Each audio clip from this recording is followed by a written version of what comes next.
Welcome everyone. Thank you for those of you who waited.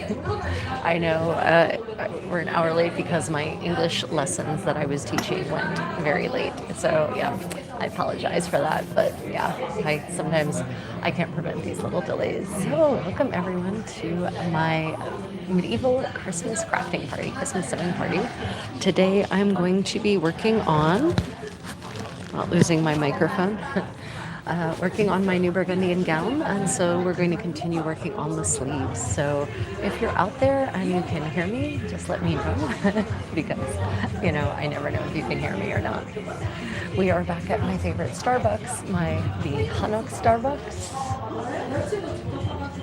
Beautiful, beautiful place to have a nice medieval sewing party. And I'm just enjoying my matcha latte. So I hope everyone has had a lovely Christmas. I have been working the whole Christmas, so there's that. So we're going to be working on the Burgundian sleeves, and this is one of the sleeves. You can see it looks rather long because the arm's eye goes pretty high up on my shoulder, and then the sleeve itself is fitted all the way down. It goes to my first knuckles. So yeah, that's how we get that lovely look that so many of you like. So let's see. Need my chalk so I can mark my lines. So I think yes, this one I still have to baste together. So basically we're now to the stage where I now have to baste. This sleeve has been basted together, and this one still needs to be basted together. So we'll go ahead and take care of that, and then I'll chalk my lines, and then we'll put in a backstitch, a running backstitch probably, semi-backstitch, half backstitch. It's called a lot of different things in different sewing terminologies. So remember, the first thing you do whenever you're hand sewing layers together is to actually baste it together using thread, which means basically thread glue. So let's go ahead and get a needle out. So how was everyone's Christmas?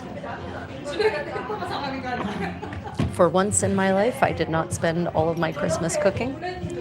Rather unique concept for me. Usually all I do at Christmas is cook, but it's funny what happens when one is alone when one's family is on another continent. Then one doesn't find oneself cooking the whole time. So let's see what's been happening in the medieval world. So this is my basting needle. Gosh, I really need to restock my needles. Goodness gracious. Let's see, what have I been reading lately? I've been reading a lot of cookbooks lately, medieval cookbooks actually. I broke out my copy of Dining at the Safavid court yesterday, and the Safavid court is the court that was the dynasty. The Safavid dynasty was in power in the late 16th and early 17th centuries in Persia, what is now Iran. And there was a head cook of the court who actually put together a beautiful cookbook for the Sultan and the Sultana. And that has thankfully survived. And one lovely scholar has actually produced a transcription or a translation of the original into English, and then has also done a bunch of redaction work on the recipes. So you see both the original recipes as they appear in, I didn't bring scissors. Oh well. The recipes as they originally appear in the 17th century. And then you can see just how many holes there are in such a recipe. And then you can see how the author and editor has interpreted the recipes for a modern kitchen. So for people who are just interested in just making historical Persian cuisine without really thinking about it, dining in the court of the Safavid court is definitely a very good choice. And even for those who want to look into recreating, redacting the recipes on their own, it's still a good choice. So yesterday I was pouring through this cookbook looking for recipes for lamb because I have a whole bunch of lamb in my freezer, and I wanted to experiment with some late 16th, early 17th century Persian cuisine because I'm actually very familiar with cooking modern Persian cuisine, so I was very interested to see the differences. And there are some notable differences and some notable similarities. Okay, the Tasteful Thickness says, we do pastry cups with cream of celery and shrimp soup inside for every holiday. That's all our family cares about. Well, honestly, pastry cups with cream of celery and shrimp soup sounds pretty tasty. And when it's cold outside, as it is today, it's like 25 degrees Fahrenheit or about -5 centigrade. Yeah, I could go for some pastries and cream and soup. Jamesy, lovely to see you. Merry Christmas. Thank you for joining. The Tasteful Thickness is what are the other dishes that actually get prepared, whether people care about them or not. So this 17th century, this 16th / early 17th century Persian cookbook, yeah, some of the similarities I'm noticing between modern Persian dishes and the medieval Persian dishes are a lot of the spices are the same, but there are more spices in the 16th and 17th century version than there are in the more modern versions. It's actually closer to the kinds of recipes we see in 15th century Europe in terms of a huge array of spices and lots of combinations of sweet and sour. Modern Persian recipes do also have, a respectable amount of spices, but this is more than that. It's like all the sweet spices, cloves and nutmeg and cinnamon and grains of paradise,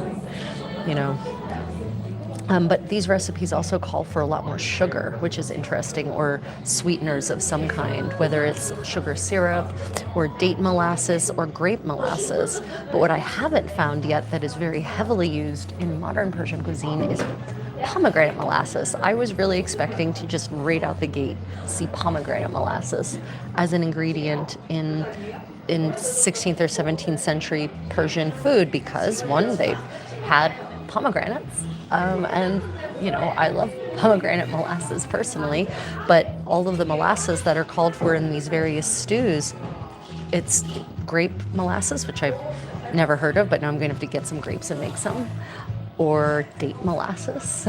I can do that. I've got dates. I can go ahead and make date molasses right off the get-go, or sugar syrup. And I wasn't expecting to see sugar syrup either, but I should have been, because medieval Indian cuisine definitely has a lot of sugar syrup in it. Modern Indian cuisine has a lot of sugar syrup in it. So, yeah.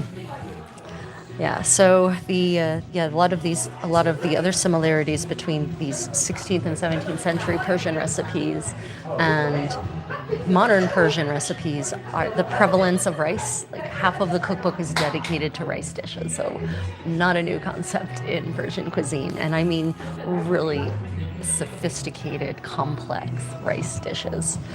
And I mean more interesting than the rice dishes I have found in a number of Persian cookbooks, and that says something because Persian cookbooks these days contain really delicious, complicated rice dishes. But there's a lot of rice dishes with a much larger portion of meat in them than the modern variants seem to have, more like Indian biryani in that regard, where the meat is more than just a flavor giver. And there's a whole section on stews, and the stews are interesting. There's a lot of chicken stews and a lot of lamb stews, but a lot of the rice dishes are actually mostly rice and lamb, which I thought was interesting. Lamb seems to be the preferred, at least in this cook's world, the preferred accompaniment for these rice dishes. Well, the preferred ingredient for these rice dishes, the preferred protein for these rice dishes. Yeah, pomegranates.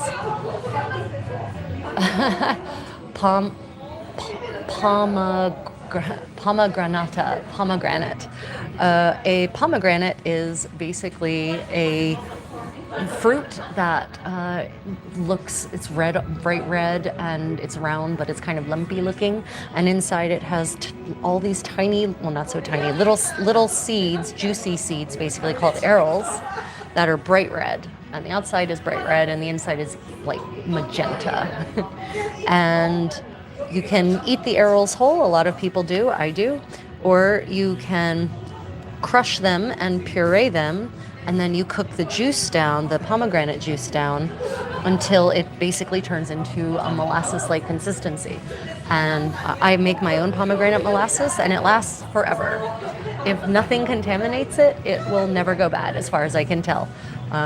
And I have a jar of pomegranate molasses in my fridge that is several years old. So, yeah, pomegranate molasses is sweet and tart, and absolutely delightful, and it really lends a wonderful both depth of flavor and the tart sweetness to any dish to which you add it. And it's used pretty heavily in modern Persian cuisine, but it doesn't make an appearance, as far as I can tell, at all in this cookbook.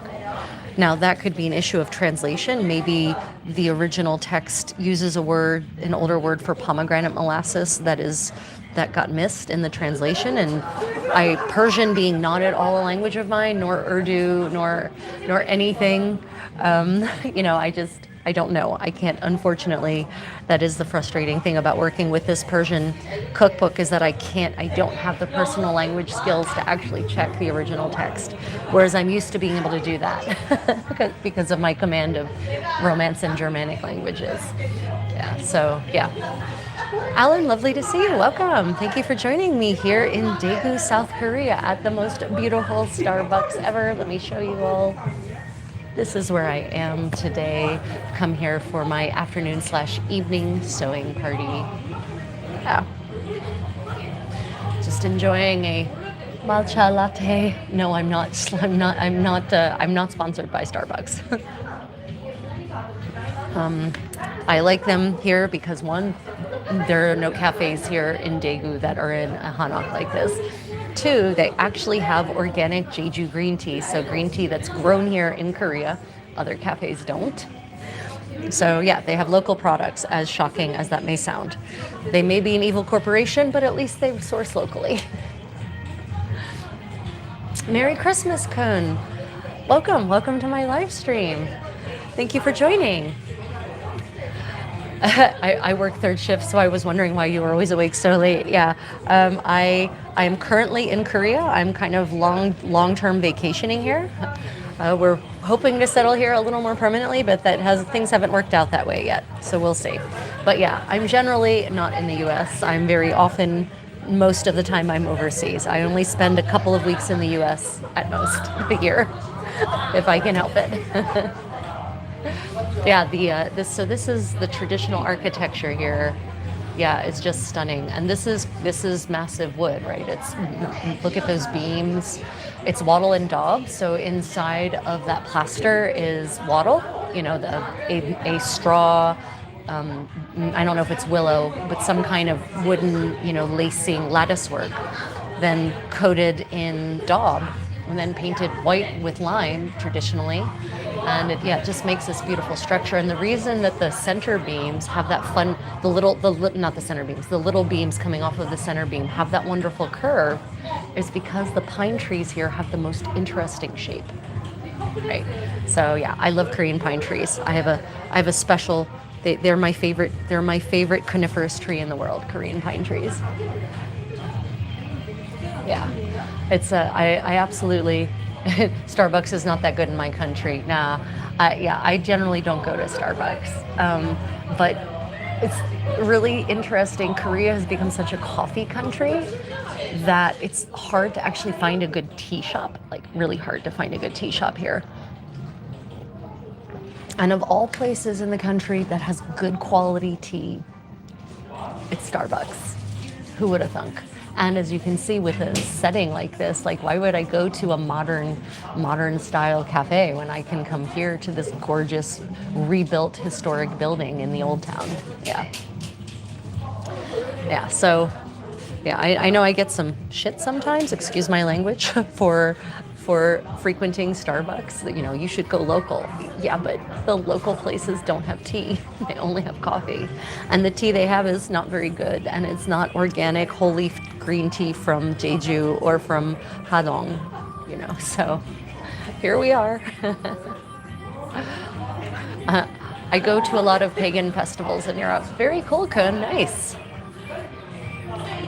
I am attired in my 1480s Florentine attire for this occasion. Christmas colors, green and gold. It's just kind of what I'm wearing this week, I suppose you could say. I am currently working on a new Burgundian gown. I am just basting together the top and back of a sleeve. So this is actually Flemish style for those of you in Belgium, because of course Belgium was the Duchy of Burgundy in the 15th century, one of the most powerful places in Europe, and the Burgundian dukes and duchesses had beautiful palaces in Bruges and in Ghent and other parts Liège and other parts of what is now Belgium. And so what I'm working on a gown that would have actually been height of fashion in 15th century Flanders. Good. So yeah, welcome. You've come to the right place for some 15th century Belgian culture and crafts. Just because we love old times doesn't mean we have to live like that. Haha. Yep. 100%. 100%. So is anyone working on any projects this evening? And if you have any questions about medieval material culture, medieval crafts, medieval history, go ahead and ask me. I have a pretty broad base of knowledge and a lot of experience making things. So yeah, everything you see me in right now, I made myself by hand using my own patterns that I created. So cheers. Modern is better and sometimes more convenient. Yeah, absolutely, Jamesy. So a lot of people ask me, if you could go back to first they ask me, would you like to live in the Middle Ages? The answer to which is hell no. Hell no. And then they ask me, well, if you had to pick a time period in which to live in the past, which one would you pick? Oh my God, anything post-antibiotics and post-vaccine? Seriously, I don't want to live in a time and a place where a paper cut could be the end of me. Call me crazy, but there it is. Now, would I like to find a time machine maybe that would allow me a window, a TARDIS basically, that would allow me a window back into the past? Absolutely, that would be great. But unless there was some kind of magic spell that would protect me against the dangers of the pre-20th century world, I don't think I want to go there. Just saying. I understand the realities of living in these past eras all too well. And for all the fact that they weren't as barbaric and crude and unsophisticated as most people think they were, they still didn't have antibiotics and they still didn't have vaccines. So there we go. That's it. That's a deal breaker for me. I always dress in the style of the 9th century. Oh, cool, Kun. I end up dressing like this because of these live streams pretty much every day at this point. Let me see. The Tasteful Thickness says, darn tough socks mix a synthetic core with wool as a hybrid thread. Do you use modern materials like that for clothing? I believe it's to keep the sock strong. Yeah, so Tasteful Thickness, you are correct. They do mix wool with synthetic fibers to make them stronger because the wool will wear away relatively quickly. I know this because I wear wool socks. Yeah, so that's true. No, I use only natural fibers in my originals, though. I don't care if they wear away. I'd rather patch them or replace them or do repairs than have synthetics for many reasons. I don't like the microplastics either in the environment or in contact with my skin. And two, the environmental cost of producing those synthetics is massive and everlasting. So I'm trying to, I try to not support the synthetics industry as much as possible. Oh, and on a even more pragmatic level, synthetics tend to be very flammable. They tend to be made of petrochemicals, and when you do living history that involves, I don't know, flames, open fires, torches, candles, oil lamps with open flames again, you don't want fibers that are going to melt. You want fibers that will burn cleanly and self-extinguish. Synthetics do not self-extinguish. they melt, and you get horrible, horrible burns from them, and they will keep going. Whereas wool is self-extinguishing, silk is self-extinguishing, linen is self-extinguishing, right? Well, linen is not self-extinguishing. Linen will burn. Wool is self-extinguishing. It's because of the nature. It'll put itself out. Silk will only burn so much and then it will stop, and it's really easy to put out. Linen and cotton are also very easy to extinguish, and they don't melt into your skin till they hit bone. So yeah, I'd rather deal with the consequences of having to repair my garments and replace them more frequently than deal with the dangers of synthetics. Also, synthetics are not breathable. They do not breathe. They will make you sweat. They will hold the moisture in, and you will actually smell worse wearing synthetics. So, yeah, it's not so much about authenticity for me, because I would dare some people to be able to look at certain fabric and determine whether it was synthetic or not. It's more all of those practical concerns: environmental, personal comfort, danger. Yeah. Let me see. Muras Sir Habib, welcome. Thank you for joining us. Merry Christmas to you as well. Am I drinking Shrek soup? That's a fair question. No, this is actually matcha latte. So it's matcha in Japanese, matcha in Korean, matcha latte. So yeah, it does look like Shrek soup. You're right, I can't deny that. But there it is. It's basically a green tea latte, but not sweet. Drinking ship soup. Yeah. Let me see. Is very expensive stuff. Yeah, so if you're talking about, I am very good at finding good deals on fabrics. I'm good at finding fabric outlets. I'm good at finding secondhand store finds on fabric. I'm good at finding things on eBay and Etsy. So I've made it my mission in life to never pay full price for fabric if I can avoid it. So there's a couple of good tips I can give for you no matter what country you're in. Go to your secondhand shops and your charity shops and check the bed linens and the curtains. And you might get lucky enough to find actual proper linen. And if you're really lucky, you might find antique linen, because linen these days is woven. It's woven cheap. It's not designed to last. It's made using short staple fibers, and so it wears out really quickly. And it's just, if you can ever feel the difference between linen from even 30 years ago, 20 years ago, to linen that's being made now, the difference is quite remarkable. You can feel the cheapness of the modern stuff. And if you want quality linen, then say linen that is actually woven in Belgium or France is where the quality linen now comes from. It's $30 to $40 a yard, 30 to 40 euros a meter. It's really expensive. But you can find, often in Europe, especially in Europe, you can often find actual linen bed clothes, sheets, and duvet covers that are still made of that quality linen and not the cheap modern stuff. And you can get those bed sheets for cheaply, because they're usually for twin beds. People don't use twin beds anymore, so they're too narrow for modern bedding, which means people get rid of them, especially people who inherited them from Oma and has no idea what they are. So yeah, it works in the US too, although less so, because I don't think we were using linen sheets here even 100 years ago. I think we'd already switched to cotton. But for that, at American secondhand shops and charity shops, you can often find linen curtains in the curtain section that are actually linen. Now you have to be careful. Make sure it doesn't say linen look or, God forbid, linen colored. Linen colored is bullshit manufacturer lingo for looks like flax but is actually made of polyester. So just double check the fiber content, right? And if you are not certain that you trust what the fiber content label says, then you can always do a burn test. And basically, if you burn it and it melts into a bead, a hard bead, it's plastic. If you burn linen and it just burns straight away and kind of vanishes, then it's natural fibers. It might not be 100% linen, but it's not plastic. Right? For silk and wool, animal fibers, if you burn it and it turns into a little bead, but the bead turns into a powder really easily, then that's natural. if it turns into a bead with which you could shoot someone and hurt them from a BB gun, then it's synthetic, then it's petrochemical. My reenactment shoes, let me see. Stay out of my swamp. Yeah, my reenactment shoes wear more than designer shoes. Yeah, absolutely, 100%.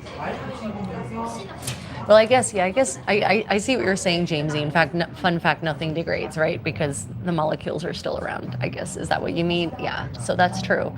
Unfortunately, from the perspective of the person wearing the clothing, it still seems like it degrades. We barely have shuttle looms in the US anymore to make selvage denim. Yeah, 100%. Tasteful thickness, you know, we all short all that shit. You know, back in the 90s. Good times. Best stuff comes from Poland and Germany. Yeah, if you can get it, you know, if you can find it. Okay, so let me show you where I am, everybody. Here is my sleeve, right? And this is you can actually clearly see here, the gore, the gusset that was inset here. This will be the armpit, actually. And this actually is key in giving it the kind of shaping I need it to fit around my muscular arm's eye, the muscular joint of my shoulder and my arm. So this is actually, this can't be achieved. It can't be achieved with just the usual methods because of the way I need it to flare out. So hence why we put a gusset there. Now I'd love to show you what this looks like on me, but this it was not designed to be worn over top of puffy full gowns like this. So I tried to get it on and it just wouldn't quite pull up. So I can't show you, but that's okay. Next step is going to be to sew it. So all those white lines, this is just basting. This is going to be pulled out after I finish the stitching. And I'm going to be doing a half back stitch.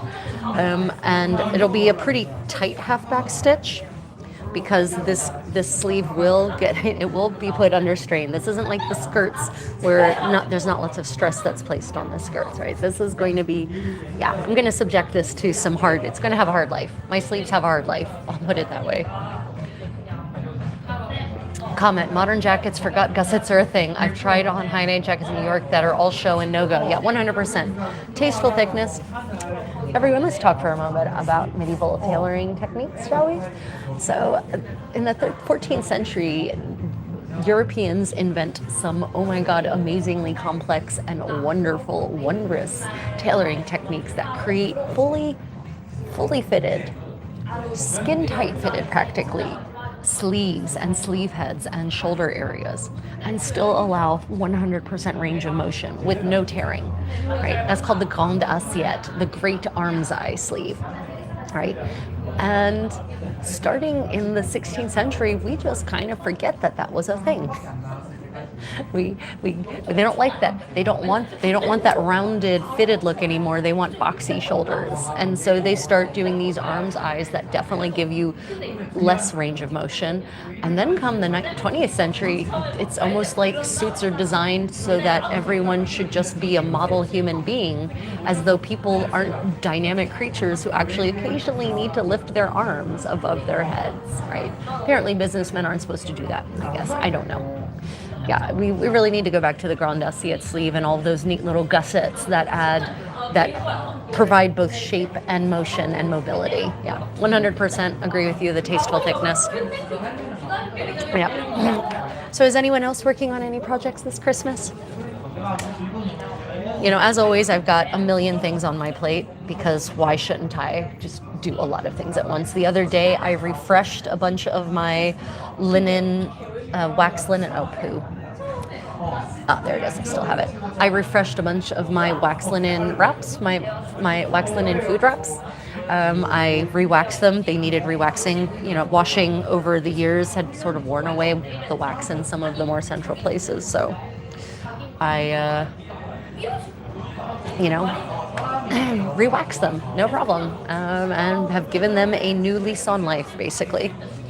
And some of you have, not you necessarily, not you out there, all of you are lovely people, but there's some assholes in the comments. I did a video on must-haves for the modern medievalist who insisted that medieval people did not use wax wraps for their food. Oh, but baby, I know they did, at least in one specific case, and I'm confident it wasn't an outlier. So in the Ménagier de Paris, the Goodman of Paris, the Goodman talks about transplanting rosemary, and he says if you want to transport rosemary, not transplanting, transporting, if you want to transport fresh rosemary sprigs, he says you need to wrap them in waxed linen and seal it in honey and then coat that in flour, and then you can ship it wherever you want to go and it will arrive fresh. Well, if waxed linen were such a rare thing and not common, then why would he suggest to use it? He's a middle-class man, for a very common workaday application. Aside from the fact that they had cerecloth for bodies, which they wrapped. They wrapped, kings and queens were often wrapped in, kings at least, regnant kings were often wrapped in cerecloth, which is waxed cloth, infused with things like bitumen and other resins to help aid in preservation.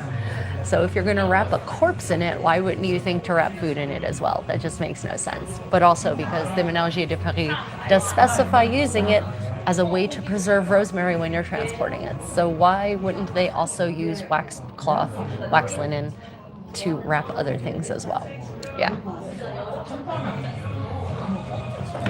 Okay, gussets always is confusing in modern times and garments.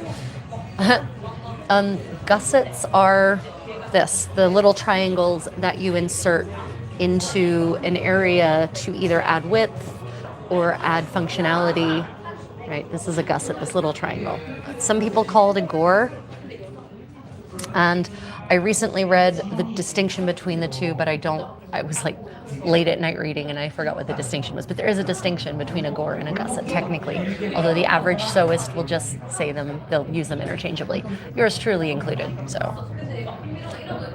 I've always kind of felt that a gusset was smaller and a gore was larger.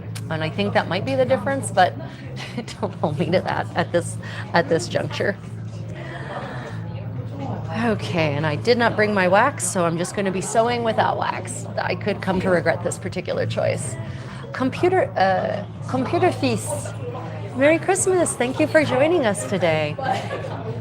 The Tasteful Thickness notes that instead of gussets, we moved to spandex. Yeah, except that spandex doesn't breathe and definitely does not have the luxurious drape of silk or wool.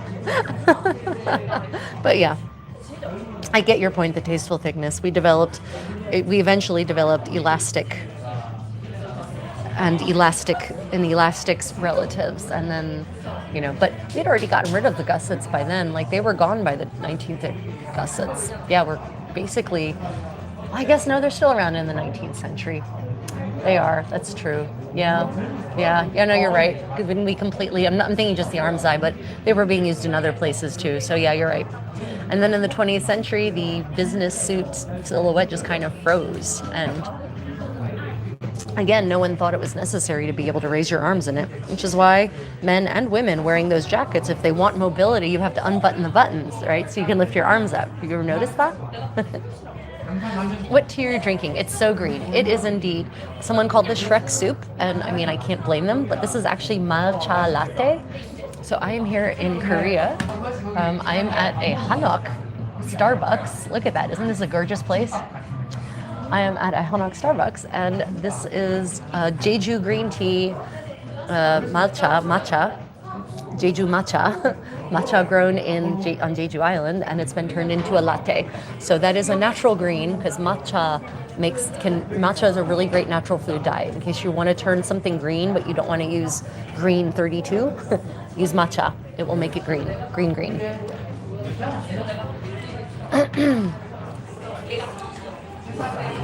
Yeah. So, anyone working on any projects other than yours truly? I really am hoping to get this done soon. There's been some not stumbling blocks. There have been some conceptual, intellectualization stumbling blocks. So I'm making this one differently than the ones I've made before, because the ones I made before, I basically bag lined. And one, I've learned that bag lining was since then, because that's how long it's been. The last Burgundian style gown I made was in 2013, so that's 12 years ago. So 12 and a half years ago, almost 13 years ago, actually, when I made that gown. So I've learned a lot about extant medieval garments and medieval tailoring techniques in the intervening 12 years, 13 years, which means that I'm trying to apply all of those learnings to this new dress, right? And so with this, oh man, this is gonna suck. I think I'm going to, it's dark in this corner. I know it looks light to you all. It doesn't look light from my end. I'm not gonna do this in black thread or I'm gonna make myself go blind. So I'm gonna switch to the white thread. It's okay. Matching thread was not necessarily not necessarily a priority in medieval tailoring. Anyway, so I'm trying to apply all these medieval tailoring, 15th century specifically tailoring techniques that I've learned. So bag lining is not a thing, so I have to reconsider how I'm going to line the bodice of the gown, and then how I'm going to attach the separate collar and cuffs, which are going to be made out of silk velvet. And because I'm going to be flat lining each piece of the bodice is how I've decided to do it. I'm flat lining each piece separately and then assembling them. So that's going to create, should probably do double thread. That's going to create a different way to finish the edges. I have to reconsider how I'm finishing the edges. And so I actually came up with the idea I'm going to follow the model set forth by the 15th century Italian garments that have survived, namely the Gamora of Ossana Andreazzi and the Farcedo and Giornea of Diego di Caviglia, whose edges are finished with facings in the same fabric. And they're finished in such a way that there's just a teeny tiny little bit left visible around the surface edge from the front. So I'm going to do that because once the edges are finished, I'll then be attaching as I said, collar in a silk velvet, a separate collar in silk velvet and separate cuffs in silk velvet. And the good thing about doing it this way is that basically the gown will be entirely finished. All the edges will be finished separately. And then the collar and the cuffs can be easily whip stitched into place and removed. And so if I want a different collar and different cuffs on any given day, I can just order my damsel or me to snip the whip stitches holding the collars and cuffs in place and attach a different set of collar and cuff really quickly, lickety split, right? It won't take more than 15 minutes. So that's how I'm going about it. And I know those are a bunch of words without visuals. It may or may not mean anything to you. If I had the pieces of the garment here with me, I would demonstrate what I mean. Anyway, so I've been doing a lot of intellectualizing about how to put this dress together using my understanding of, shoot, that's what happens when you don't have wax, the thread knots on itself. Grr. Beeswax is a must. So that's why it's been taking me a little longer to really get through this dress, because I really didn't want to just slam through this dress and get a dress made. I wanted to get it as right as possible based on my understanding, my current state of knowledge of 15th century European tailoring techniques. And because there are no gowns like this that have survived, I don't have a single garment from which I can work. I have to synthesize the techniques used in a variety of other garments throughout Europe in this era and see which ones will work for accomplishing the ultimate shape of this garment. Yeah, malcha in Korean or matcha, M-A-T-C-H in Japanese. Yeah. I don't get it. It's more for the woman folk, I think. Oh, computer fees. Don't be sexist, my dear. Men are just as likely, if not more likely, to be tailors than women are, actually. And in the Middle Ages, it was more often than not men who did the tailoring, not women. We don't have that many records of that many women tailors in the Middle Ages versus thousands of records of male tailors. Women tended to do other kinds of work, and I haven't received a satisfactory explanation for why in Europe it was men who were the tailors and not also women. Because, for instance, here in Korea, in the Joseon dynasty, it was women. Women were the tailors, not the men. Women were not just the seamsters or seamstresses. They were the tailors also. They handled all the sewing. And the embroidery too. But in Europe, the embroiderers, professional embroiderers, tended to be men, and the tailors were almost always men. So, yeah. And even to this day, who is it who's making all of these suits, these bespoke suits? Nearly always men, not women. It's not sexist to notice disparities, except that women aren't the only ones who are doing sewing, and historically haven't been the ones doing the sewing and the tailoring. So therefore, women aren't the only ones who have a brain for this kind of thing, is my point. It's only in the United States, kind of in the sort of the last. Yeah, I guess it's really only the United States where women became, dressmakers and did a lot of home sewing. But that's a much more recent development, and the development of the sewing machine, honestly. I can trace the rise of women doing home sewing and making clothes at home to the advent of the sewing machine. Because before that, women usually didn't have time to make their own clothes or the clothes for their family. Especially if they were working a farm, they had to do the farming. There was too much, they had to spend too much time on the farming to also handle the sewing and the tailoring and the cutting. So it used to be that, people who couldn't afford nice clothes would buy them from secondhand markets, but they wouldn't make them themselves, generally, because hand sewing just took too much time. But once machines were invented, then suddenly, home sewing became much more practical and possible for people, even if they worked.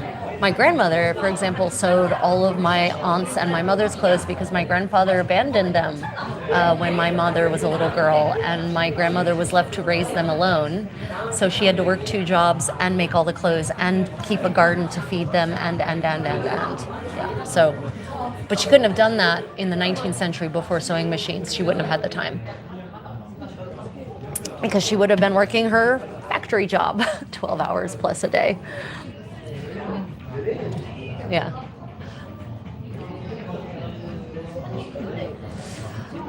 No, it's not sexist by my own logic. Saying that men were the tailors was the reality based on the record.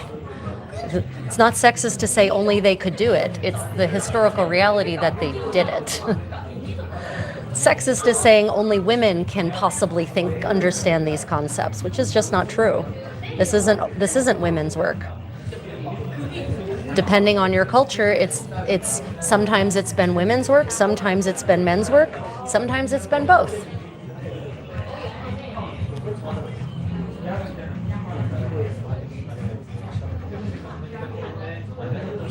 So, let me see. Farming was women's in my country. Yep.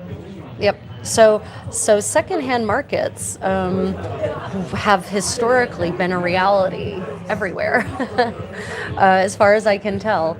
And in Europe, definitely, from at least the Middle Ages going forward. I haven't studied the Roman Empire, so I can't address whether they had a secondhand market. But medieval secondhand markets were really popular. It was the way that a lot of people were able to procure clothes at an affordable price.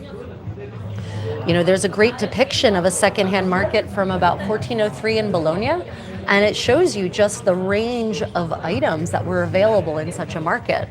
Because when, people died, they often bequeathed items to friends and family, and the idea wasn't that they would necessarily use those items themselves. It was that if they needed to, they could sell them and get money for it. So secondhand markets were pretty heavily frequented, and were very common, which is why, one of the ways that even the poorest of the poor ended up with clothes that were colored and dyed, because they got them from the secondhand market.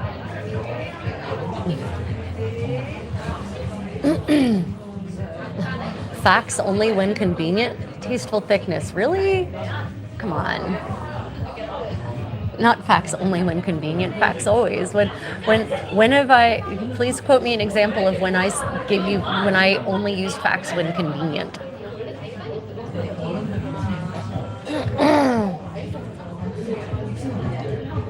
Let me see. Merrick, almost finished sewing my front flap breeches and they don't fit. too tight in the calves and way too loose in the bottom. Is there how much seam allowance do you have in the calves? I mean, you could probably, I know it's not going to be necessarily as historically accurate, but you could also add gussets in. You could add a strip of fabric into the sides to make it wider in the calves, and in the bottom you can just take it in.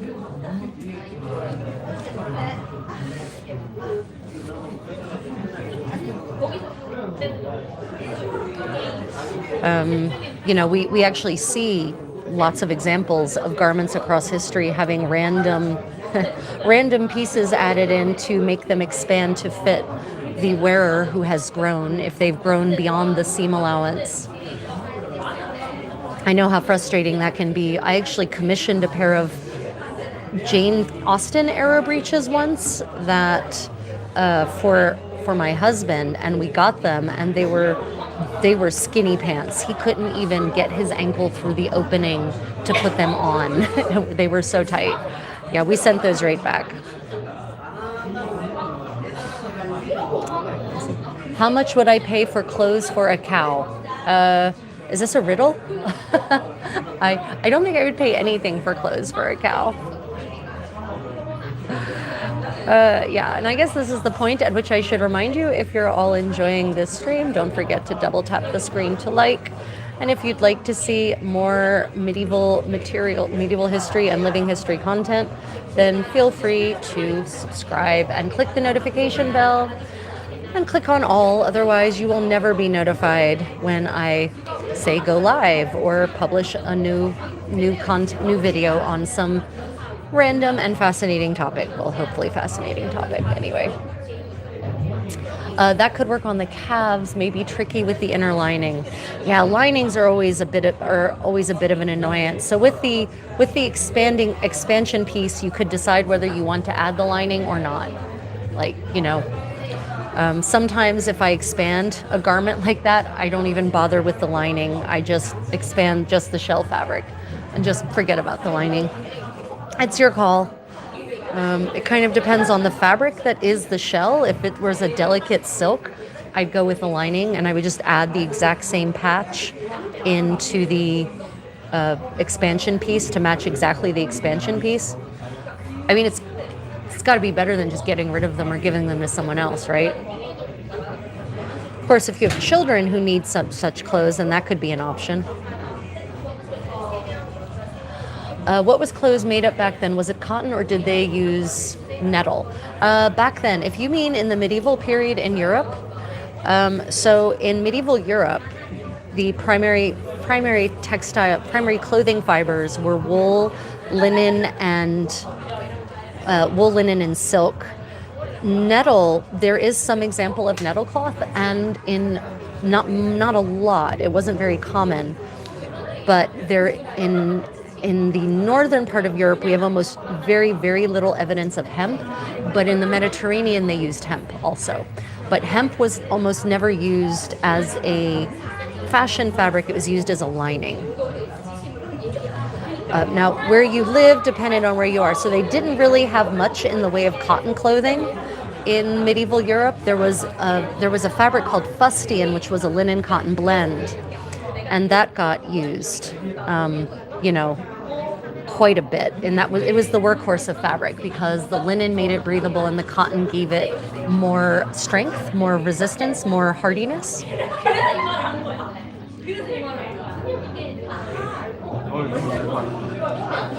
What is linen?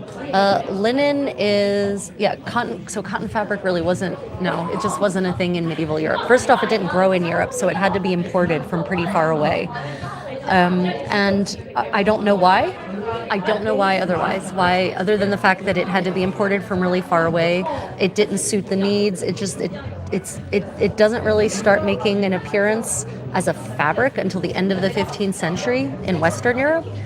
And it doesn't become commonplace, like common until the 18th century.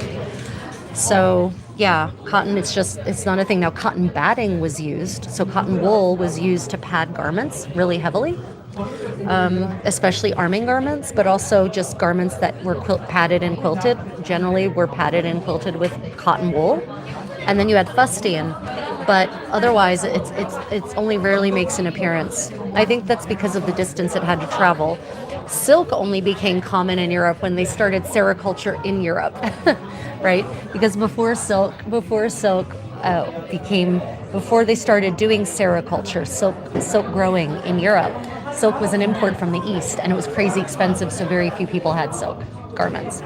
So I think it was a function of cotton did not grow in Europe, and therefore had to be imported from places where it did, and not all of those places were on good terms with the various polities in Europe.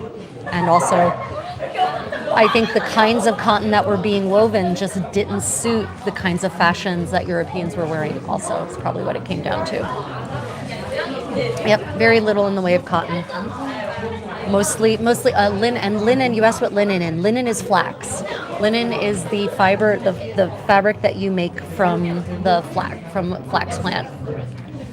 So it's very much, linen is very similar to hemp and to Rami nettle cloth.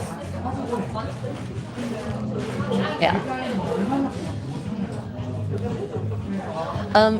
Computer feast, where are you from? Are you from Asia? Is that why you asked about nettle cloth? Oh, calves. That's why you asked about clothing for cows. For those who don't know, calves are the lower part of the leg in English.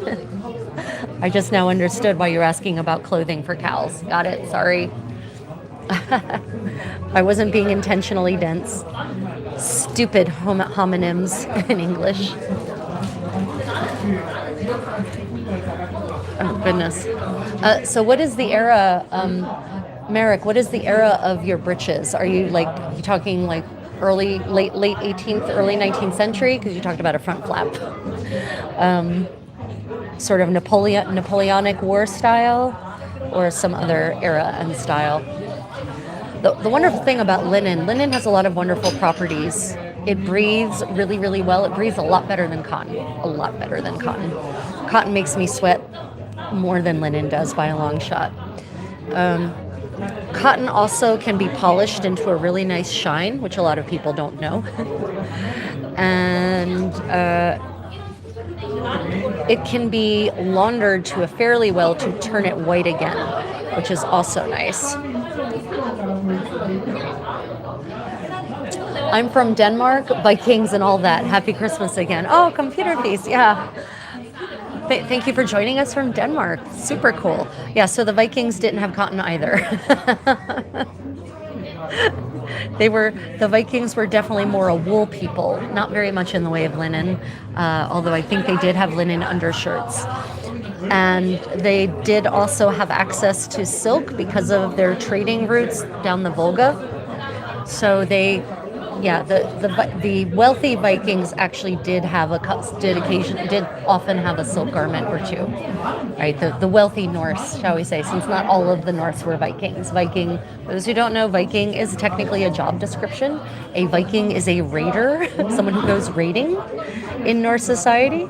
And not everyone who lived in Scandinavia went raiding, because if everyone went raiding, there would have been no one left behind to operate the farms. Pattern said 18th, but I think the problem may be with how high they sit on me. Ah, right. Yeah, 18th century. That's cool. So actually, the waist. Yeah, the waist on 18. So the waist on.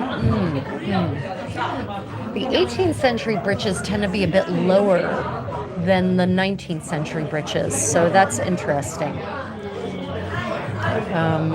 Yeah.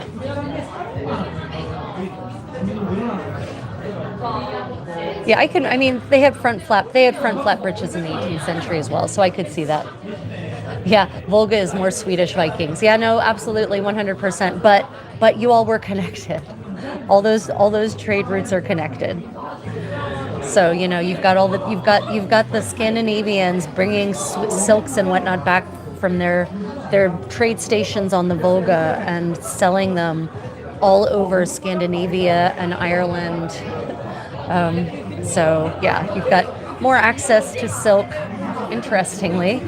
in Northern Europe than you would have had in Central Europe.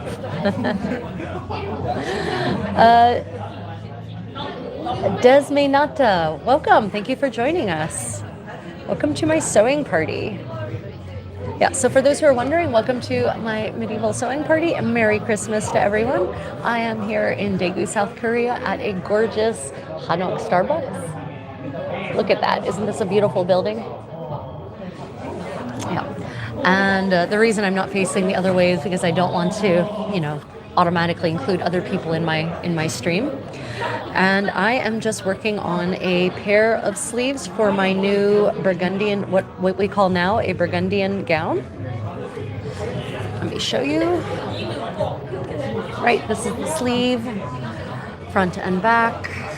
It's a two-part sleeve, so it has a top half and a bottom half, and that's how I achieve that what some people call skinny arm sleeve. That is so characteristic of the high fashion gowns from the Burgundian court in the 1470s and 1480s.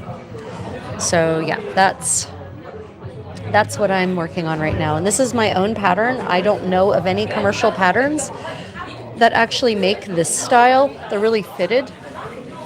Burgundian gown, most of them make the sort of looser, baggier version. And I'm going for the sexy tailoring set that was made trendy and fashionable by the Madame la Grande herself, Margaret of York, Duchess of Burgundy, and her daughter Mary of Burgundy, who would also become the Duchess of Burgundy eventually. So yeah, I make my own patterns, which is why when people ask me for recommendations on patterns for these garments, I also find myself at loose ends, right?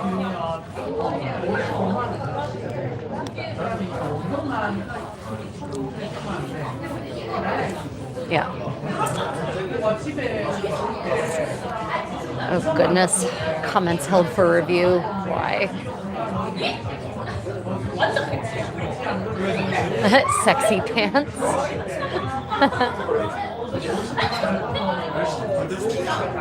Oh, okay. Han, are you out there? Twitchy Witch? Are you viewing?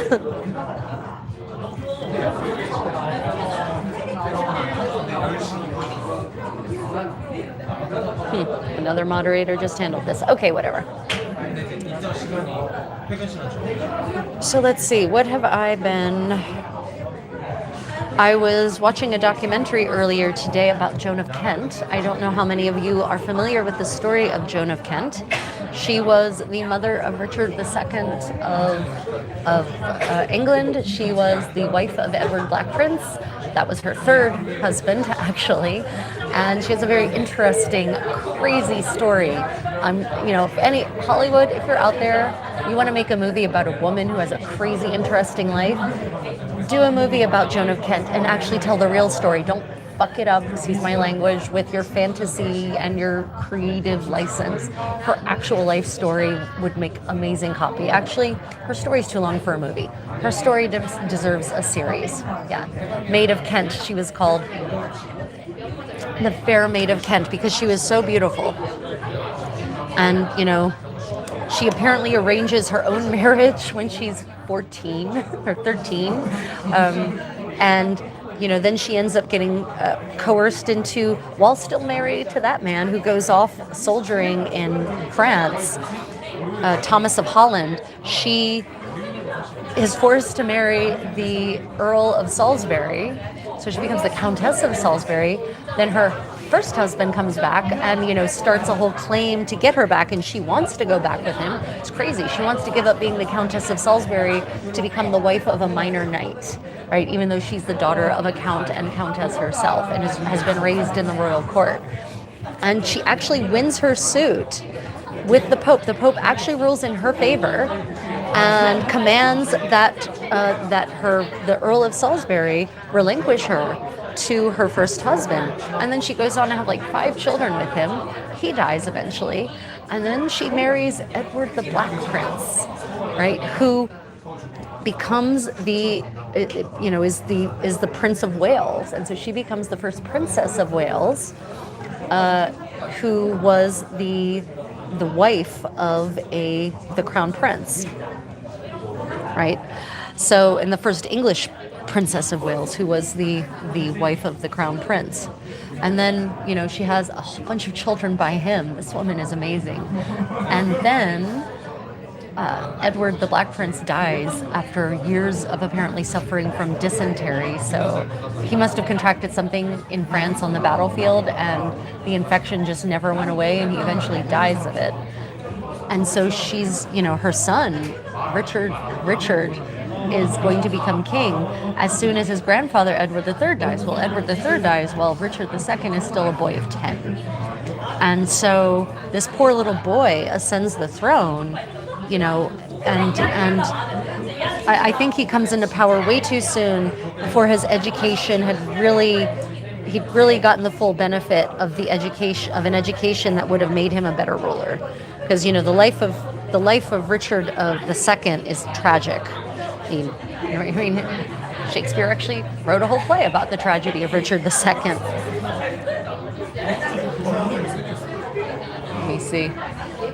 Let me see. As a nail, would you use, as a nail, would you use a bone for that? Computer fees, a bone for what? Sorry, I was looking down. Would I use a bone for what? Merrick says, I think it would be more easy to start over with a trusted normal trouser pattern and add the front flat part of the old pattern. Well, the problem is that the new trouser patterns don't have the right shaping in the leg, at all, because the trousers are supposed to be relatively fitted. And they're also not going to give you the mobility you need in the crotch, because if it's made correctly, the 18th century trouser pattern, breeches pattern, should actually give you more mobility. You should be able to do more things in it, you should have more range of motion with your legs than you would from a modern trouser pattern. Also, the waistline on the modern trouser pattern is going to be wrong, probably, most likely. But, it's worth a try. Why not? Margaret I from Denmark. Wait, which Margaret? Which Margaret are we talking about? I was talking about Margaret of York. She is from England, not Denmark. Are you talking about, which Margaret? Because there's Margaret of Denmark, who becomes the Queen of Scotland in the 1460s, 1470s. Yeah. Welcome everyone to my medieval crafting party live stream. And I'll just take this moment to remind you, if you're enjoying, to double tap your screen, to like and consider subscribing. And hit the notification bell and click all if you actually want to be notified when I go live and or roll out fun and interesting videos.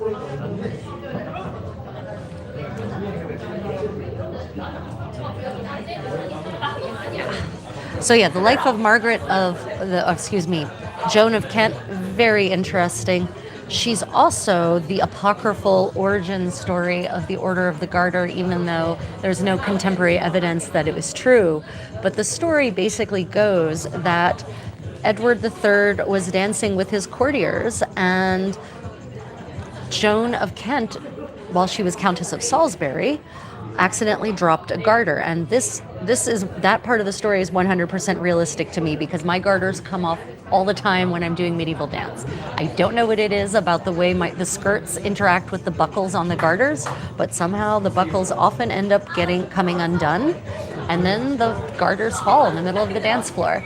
And apparently the king picked up the garter and put it on, and this is apocryphal, by the way, that this was actually the Countess of Salisbury, Joan of Kent, right? And of course, courtiers started bad-mouthing, started gossiping about him putting on the garter that belonged to this lady who was not the queen.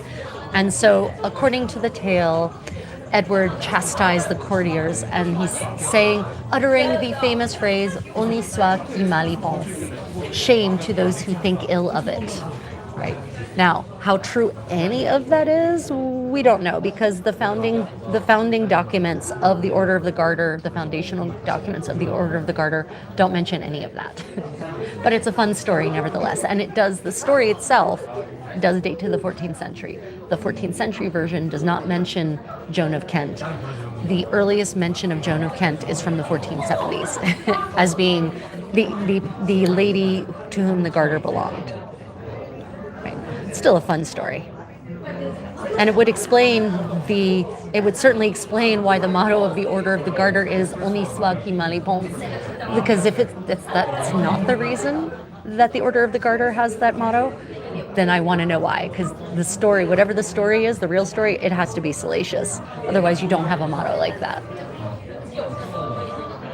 Margaret the First of Denmark. Oh, the Queen of Sweden, Denmark, and Norway. Yeah, so Margaret of, if I'm thinking of the right Margaret of Denmark, because if she's Queen of Sweden, Denmark, and Norway, what era is that, Computer Feast?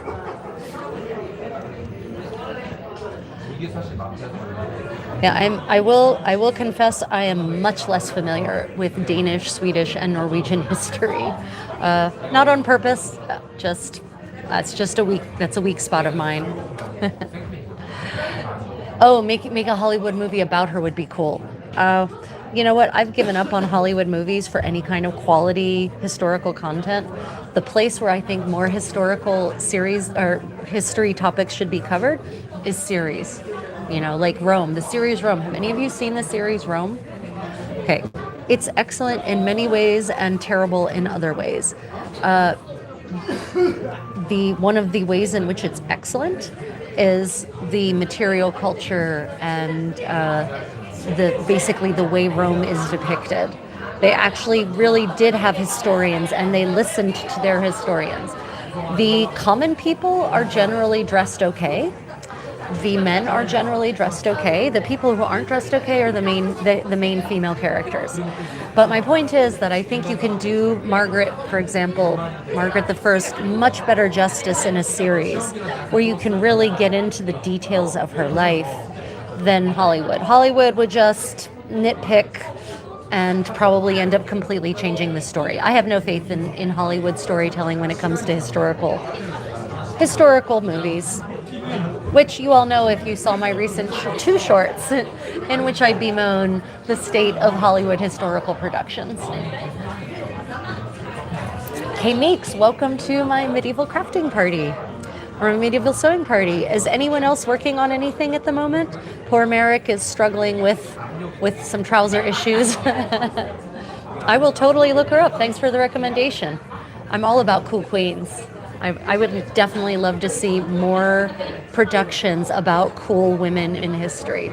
I'd love to see a production that tells Isabella France's story, the She-Wolf, right? Edward II's queen. I would love to see a series that tells her real story and not the bullshit, the bullshit xenophobic version that has been handed down to us by English chroniclers, right?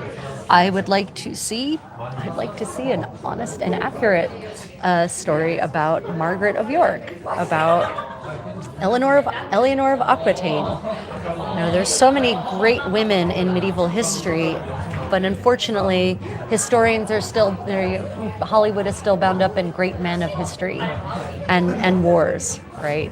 You know, it's like, you know, the movie The King was terrible because it only focused basically, you know, it focused so much about executions and war campaigns and, you know, didn't really tell the true story of Henry V.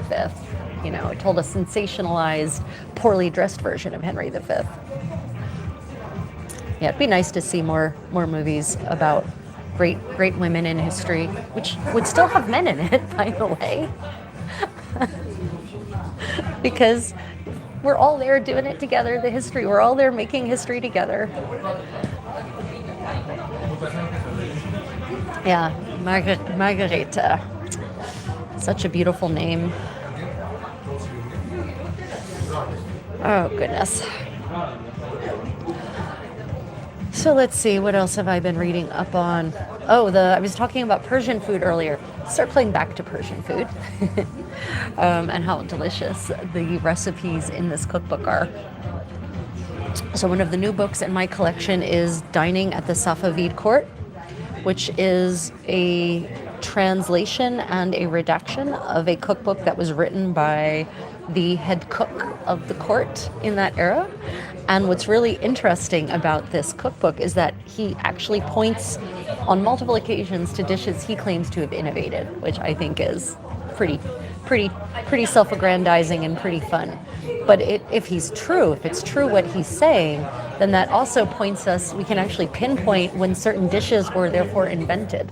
Well, this must have been invented by this man, at least he claims he invented it. So that's pretty fun. How's life? Lovely to see you. Welcome back. You can see I'm streaming at a different time because I was hoping to reach a different audience. I was hoping for people from Europe to be able to enjoy this also and be more awake than they usually are when they come to this live stream. Yeah. And one of the other interesting things is that there's very little use of lime in the 16th and 17th in the 16th and 17th century Persian cookbook. Modern Persian food relies really heavily on limes. I love limes. They rely on dry limes, they rely on lime powder, they rely on lime rind, they rely on lime leaves. But I've only found one recipe thus far that actually uses lime juice. Everything else is lemon juice. So I haven't looked through every recipe, so I'll keep my eye out. But it seems that in 16th and 17th century Persian cuisine, lemon was used more often than lime. And the palette of spices that were used was definitely more colorful and varied than the spices used in a lot of the dishes that have become prevalent in modern Iranian cuisine. And that could be because this is court food, and so it would needed to be extra special with extra spices, versus maybe a lot of the dishes that are now Persian cuisine are more home-cooked Persian food, which will be delicious, but maybe have a simpler flavor profile. Yeah. I really can't comprehend your time because of your traveling. It is now 7 o'clock. Let me see, 7 o'clock? 7. Oh no. It's now 7:41 my time. I am in Korea currently. This is where I am. You can see I'm in a beautiful, historically built Starbucks, believe it or not.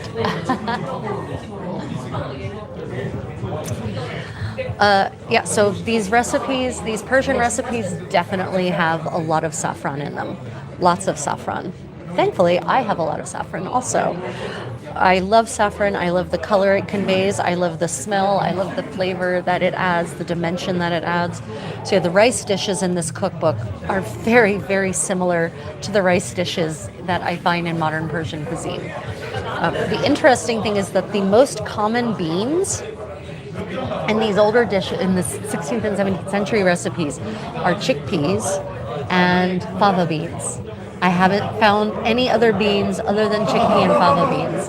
So, modern Persian cuisine uses black-eyed peas, uses kidney beans in some cases, depending on where you are. But, in this time, almost all of the stews, it's chickpeas. Sorry, it's getting loud in here. I guess everyone's coming here after dinner now for their post-dinner coffee and tea. Damn it. Yeah, it's really beautiful here. I love this place. It is absolutely one of my favorite cafes in the world, right? Yeah. Hence why I come to Starbucks for my medieval sewing parties when I want to go out and about in the world, as it were.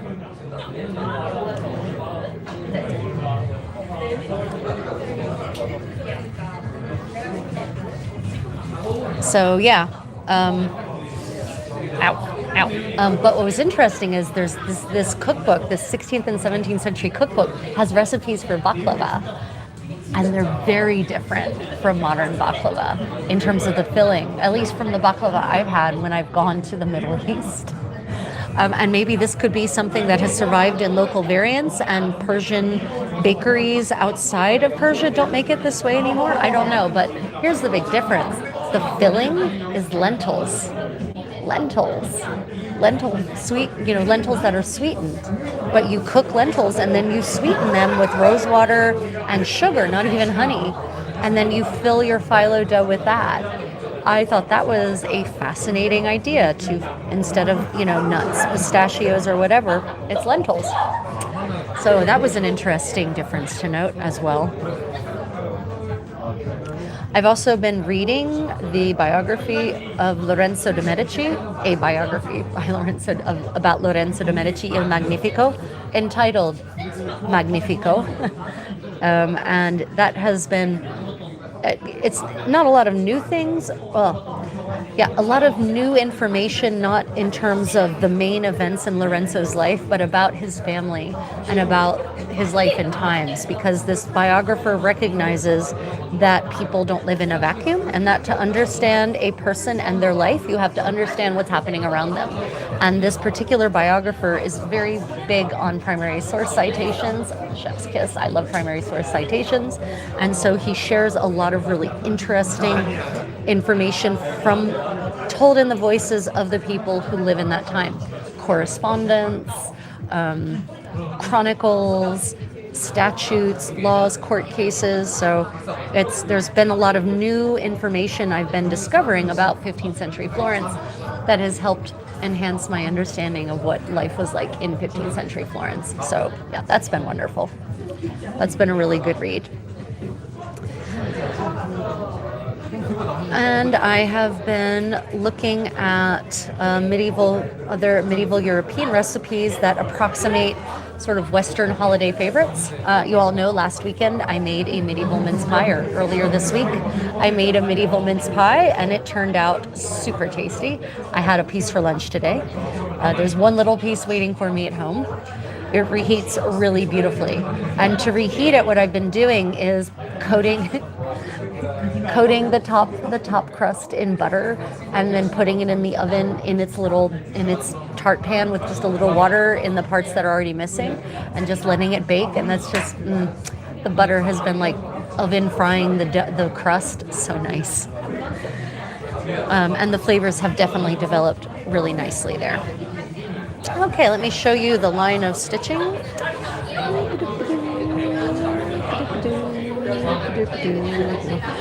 Not my best stitching, because I'm kind of not paying full attention to it while I'm talking to you all, but it'll do. No one's going to see the stitches. No, I don't mean falafel. Computer feast, not falafel. Baklava, pastry. So in the layers, in the filling in the 16th and 17th century Persian cuisine, in the layers between the filling between the layers of dough, of phyllo dough, of millefeuille dough, they put lentils that have been mashed and mixed with sugar and rose water and cinnamon and some spices, and that gets put between the layers of the phyllo dough. So yeah, no, I meant lentils, and I meant baklava. I'm looking at the pie on your Insta. Yeah, if you want to see pictures of the mincemeat pie, it's everywhere. I posted it on Facebook, I posted it on Instagram, I posted it in the community post on YouTube, so you can definitely see pictures. And if you want to see how I made the pie, I did record the live stream in which we started with the original recipe and worked all the way through to putting the pie in the oven. That would be the most recent medieval cooking party. So if you want to check out what that's like, you can watch after the stream, of course, hopefully. You can go and watch the recording. It's about 3.5 hours long. But I do, during the whole live stream, I talk about culinary history and medieval cooking techniques. So it's not just me cooking, it's me cooking and teaching history at the same time, basically. Yeah. Kindly post more, also the restaurant and places you visit. Oh, has life. So if you want to see my travels, I have a separate travel channel. YouTube, social media does not reward posting multiple kinds of things in one place. So if you want to check out my travels and follow me on my travels and the places I visit, because I post a lot of food pictures there, check out Travels with the Creative Contessa on YouTube, on Instagram, on TikTok, and on Facebook. Yep. I keep my travel life separate because I used to post my travel adventures on this channel, and YouTube punished me hard. The algorithm does not like channels that multitask at all. So I started a separate travel channel, therefore. Didn't want to, but there it is. Yeah, no, Haas, I know you were on the live stream. Sorry, I was talking to everyone. Those who weren't on the live stream, aren't aware of the live stream. For those of you who weren't aware, I'm part of this channel is Medieval Cookery, and a couple of days ago I did a live stream that showed how to make medieval mincemeat pie from scratch based on an original 15th century recipe from the court of the Pope, from the papal court.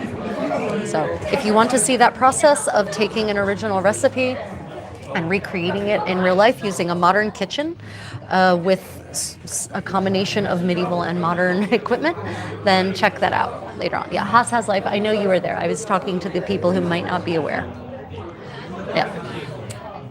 Yeah. So I do. I have several other channels. I have a channel for my kitties. That's Kitties of the Palace. And then I have travels with the creative Contessa for specifically for my travel adventures. Yeah. Today, this counts as crafting, not travel technically, so crafting. Hence, it's on my medieval creativity channel. Yeah. Okay, so for those of you just joining, welcome to my medieval sewing party live stream. Merry Christmas, everyone. And I am currently working on a sleeve, hand sewing a sleeve for my new 15th century stylish gown inspired by Margaret of York and her stepdaughter / bosom companion, Mary of Burgundy. I'm just doing a running back stitch to put a seam to sew it up, to seam it up.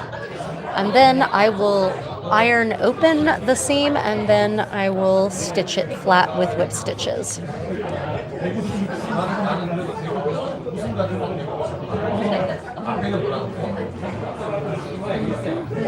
Okay. I can't believe you haven't heard of Margaret I of Denmark. You should definitely look her up. I'm of course biased because I'm from Denmark. Yeah, you know, I'll admit, Computer Feast, I'm kind of ashamed that I haven't heard of her either. Now wait a minute. When did she reign? When did Margaret I reign? Because I'm familiar with. There's a lot of Margaret. Okay, to be honest, Computer Feast, there are multiple Margarets of Denmark in medieval history. Not all of them were queens of Denmark, but they're still called Margaret of Denmark. Now this might be, now that you say, this could be the Margaret who has the golden gown, or supposedly owned the golden gown of Queen Margaret. Is that the Margaret I of whom you're speaking?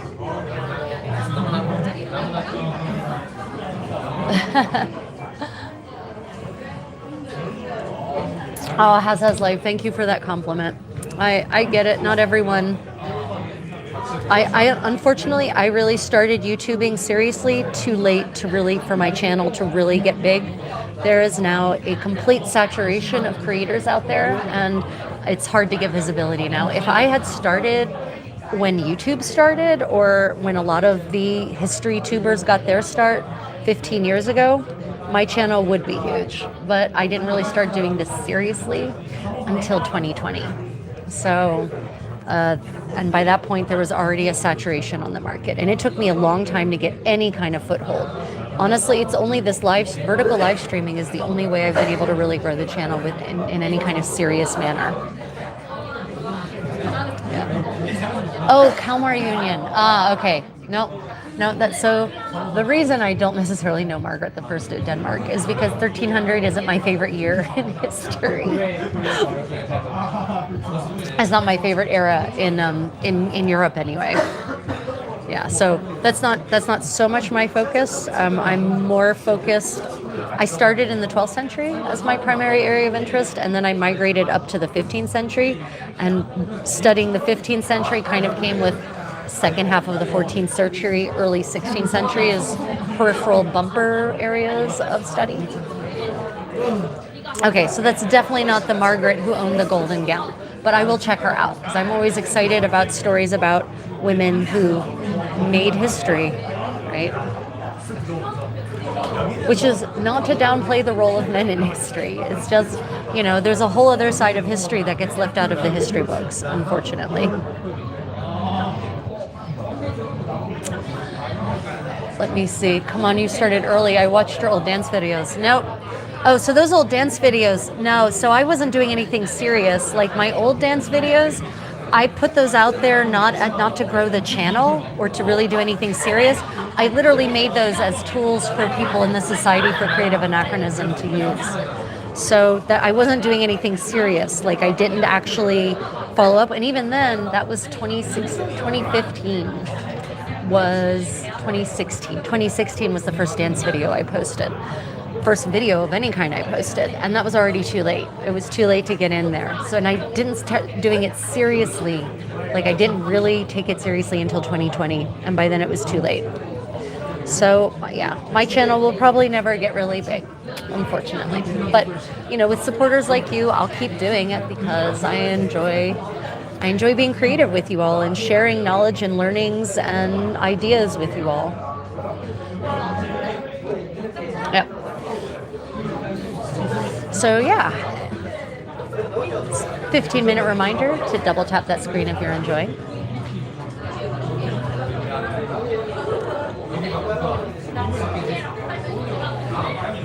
Gosh, I'm really, okay, so if you are hand sewing, remember to always have beeswax with you.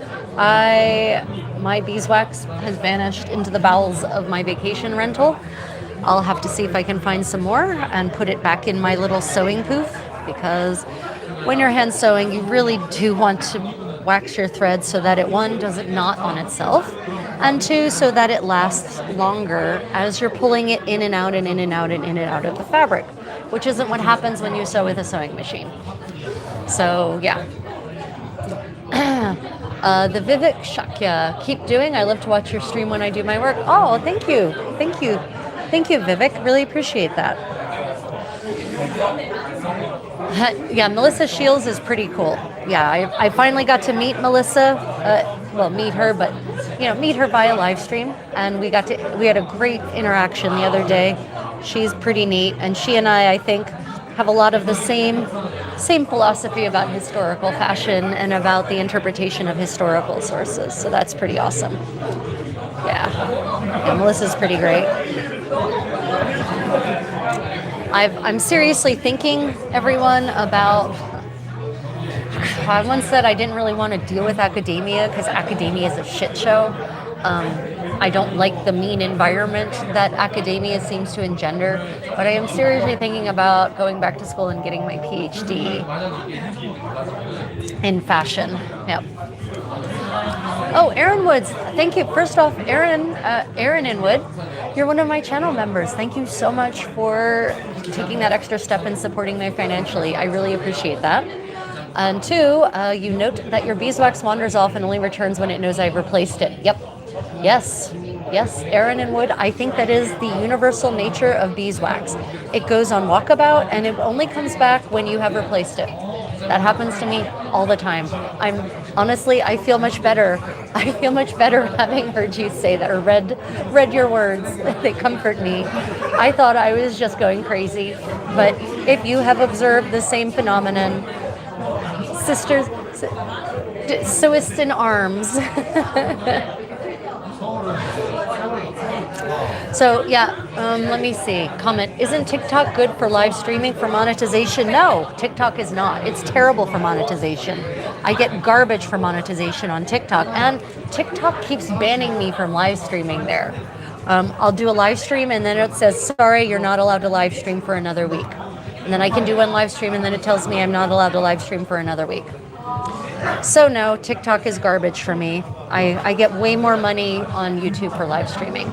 I get nothing. I think I've earned $1.30 live streaming on TikTok in the last 6 months. So yeah. Nope, YouTube is way better for whatever reason. Because of the kind of content I do, I don't know. Yeah, I like academia. So here's what I don't like about academia. It's the culture of combativeness, there's a lot of, on your way to get a PhD, it's not necessarily a kind process. And you have to run a gauntlet to defend your PhD, for instance. I'm not super excited at that prospect. I can withstand it. I can defend my shit.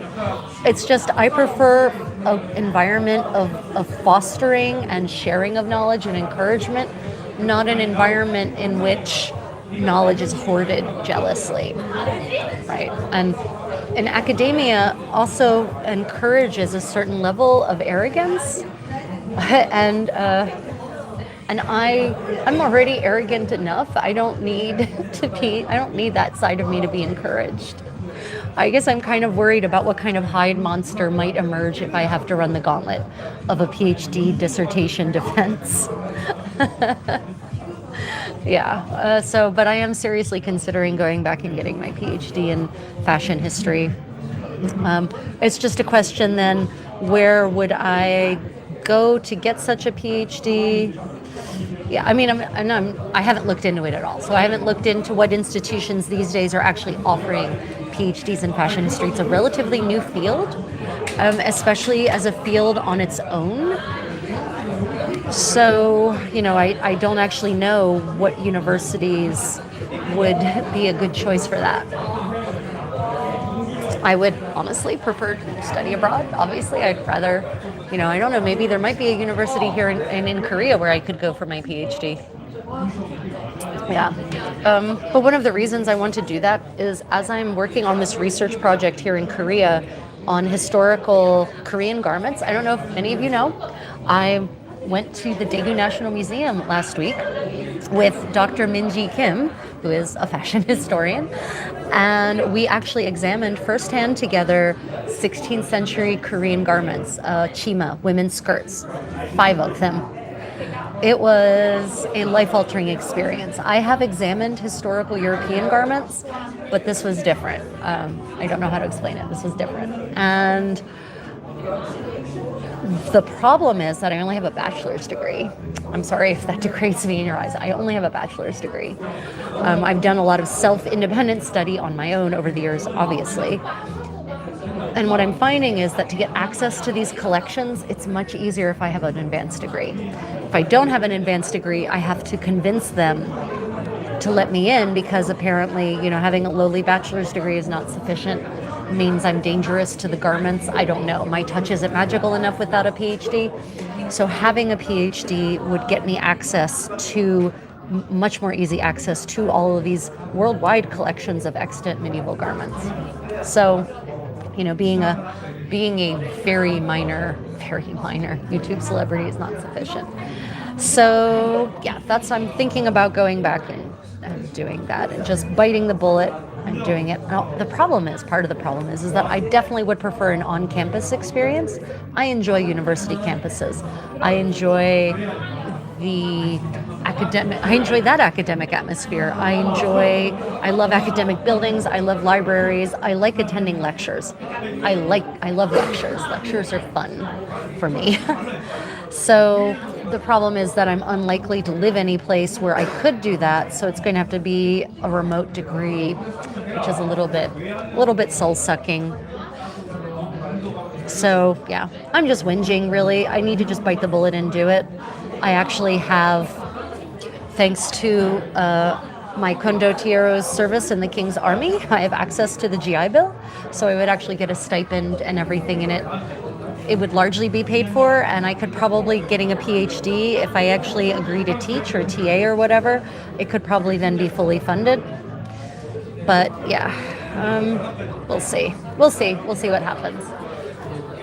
I'm definitely excited about what I learned examining those historical Korean garments, though. It was really eye-opening. For those of us who are familiar with European garments, for instance, medieval European garments, you'll know that medieval European garments tend to, for instance, not be bag-lined. They tend to be flat-lined when they're lined at all. Right? They're flat-lined, but all of the skirts that I saw that were lined were bag-lined. And that was fascinating. And the weirdest part is that the fanciest of the skirts I looked at, which was very long and would have pulled beautifully on the ground. Oh,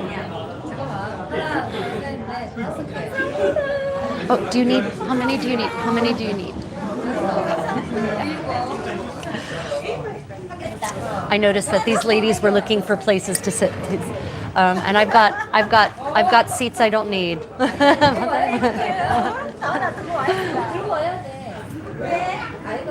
So I was making sure that they could. I can. No, please.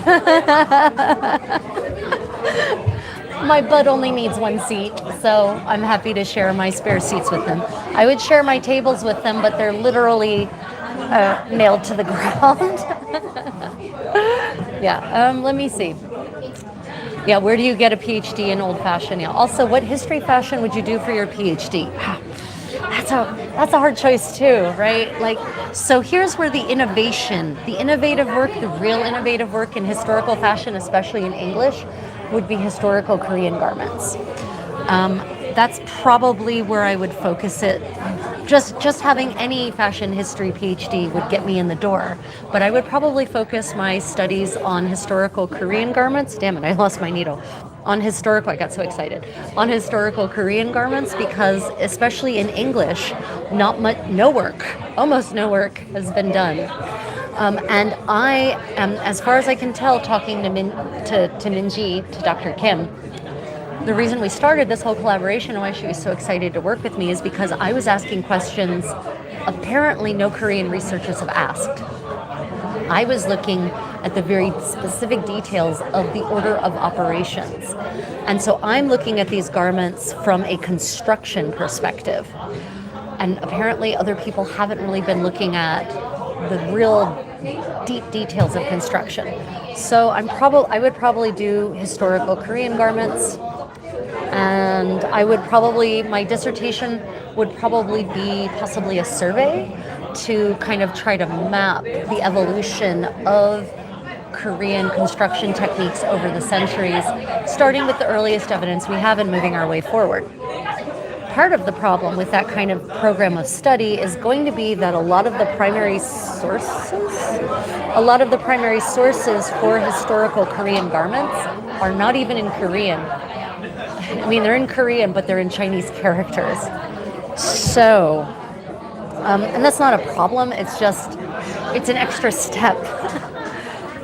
would be learning Hanji, the Chinese writing system, or Hanja, the Chinese writing system for Old Korean.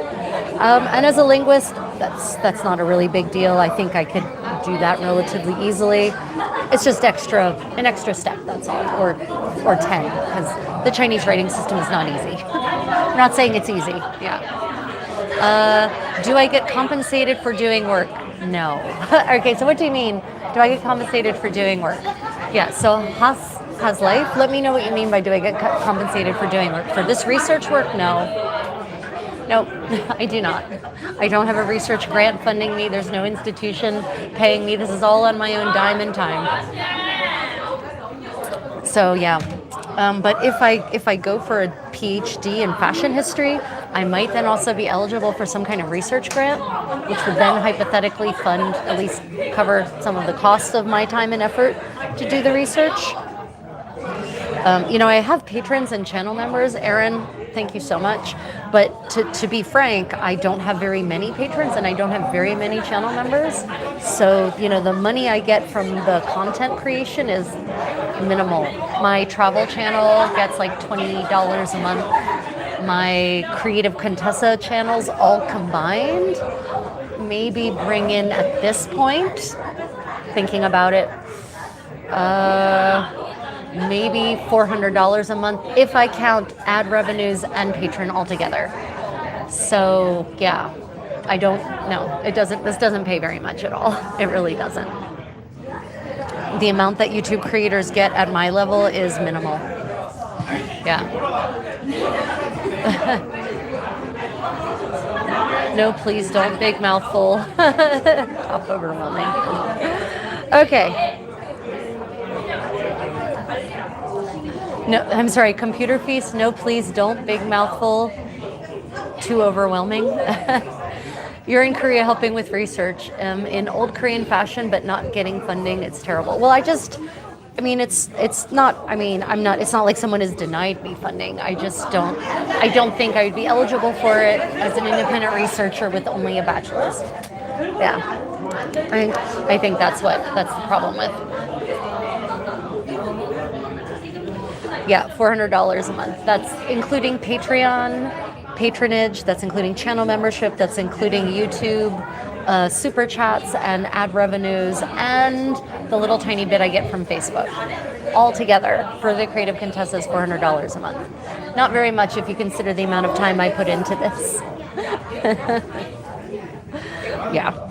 I mean, I'm hoping to grow it, but I'll be honest, for content creation, unless you have a really, really, really big channel, most creators make their money through sponsorship. And I am not comfortable being sponsored.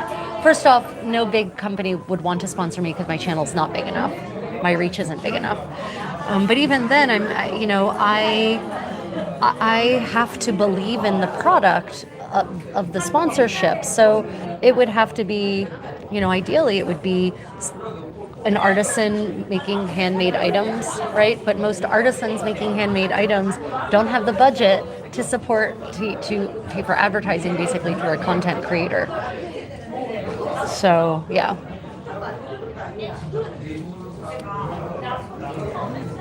No. Yeah, so far, I'm plugging at it because I'm trying to grow the channel because, maybe it could actually pay for itself someday. Right now, it definitely does not. But who knows? Who knows? We'll see. Yeah, I think people definitely overestimate. Oh, it's so dark in here. I didn't see that. This is not super great. Okay. I think people definitely overestimate the amount of money that creators make from this, unless they're big, and I'm not. My channel, with its 18,000 subscribers, just isn't that big. Anyway, back to the fun topic of medieval stuff. Yeah, can I take your content and add music to it to make shorts? You mean shorts to upload on my channel?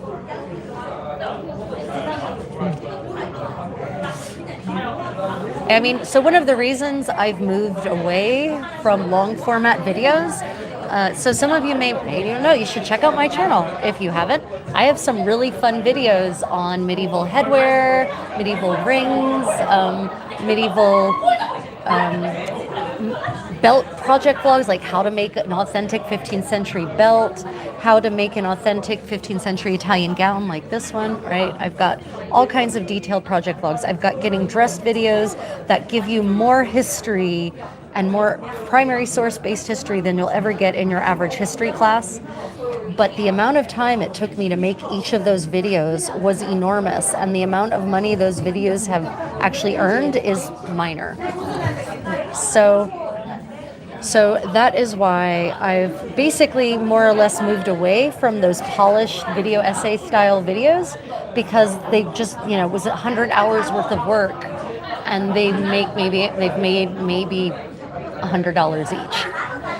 Whereas these live streams, at least I can get the work done while we chat. I can actually, make medieval food and sew medieval things, more or less. I mean, I'm a little distracted, and my productivity is a little bit lower, but not terribly lower. Yeah. I'm learning short editing.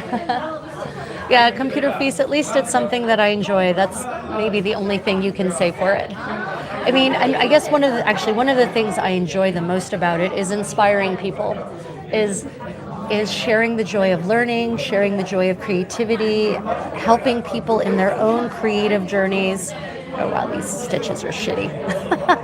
I think that's the thing I enjoy the most about it, and that's why I really like the live streams, because the live streams I can interact with you all in a more direct manner and answer your questions more immediately, and share information more easily while I'm creating things. So yeah, I do enjoy the live stream format quite a bit. Oh, you're learning short editing. Yeah, has life. I could probably get hired as a professional video editor at this point. That's how good I am at video editing. Before I moved away from polished videos, I spent years getting good at editing my videos, until I realized that YouTube was never going to push my videos because they're not clickbait videos. They're too informative and too classy for the algorithm, generally. So, yeah. Yeah, if you go back and look, my medieval ring video only has like 600 views. Yeah. Let me see. Erin says, I know at least 5 people here in New Zealand who watch your content. We're scheming to try to get you to come to Canterbury Fair here one day. Hey, Erin, I I have absolutely and am often hired to go to events and teach dance and crafting and all kinds of things. So if you can reach out to me, maybe we can strike a deal. I have points that I can use to fly to New Zealand, and I do want to go to New Zealand. So, it could be a question of just covering my fee for the weekend or whatever, and I'll get my own ass there. Reach out, we'll chat. New Zealand's definitely on my list of places I desperately want to go.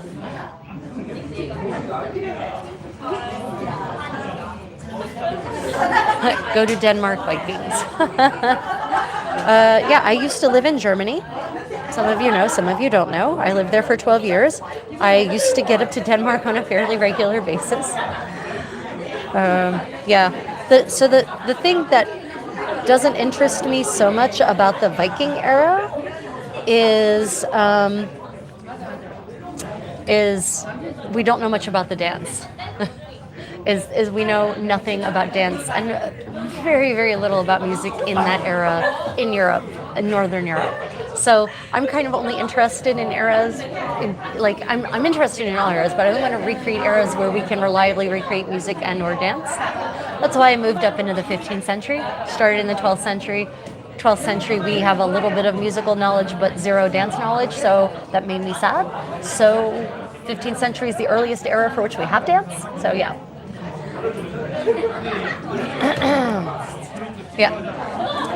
Yeah, Aaron, reach out to me. I'm dead serious. Let's make this happen. This is no problem. We can start planning now. Whenever the next Canterbury Fair is, let's make it happen. No problem. House Life says, amazing at video editing, cooking, sewing historian. You are amazing. I'm a one woman show, my friend. Well, a 2-person show since I have my condottiero also, I guess. But I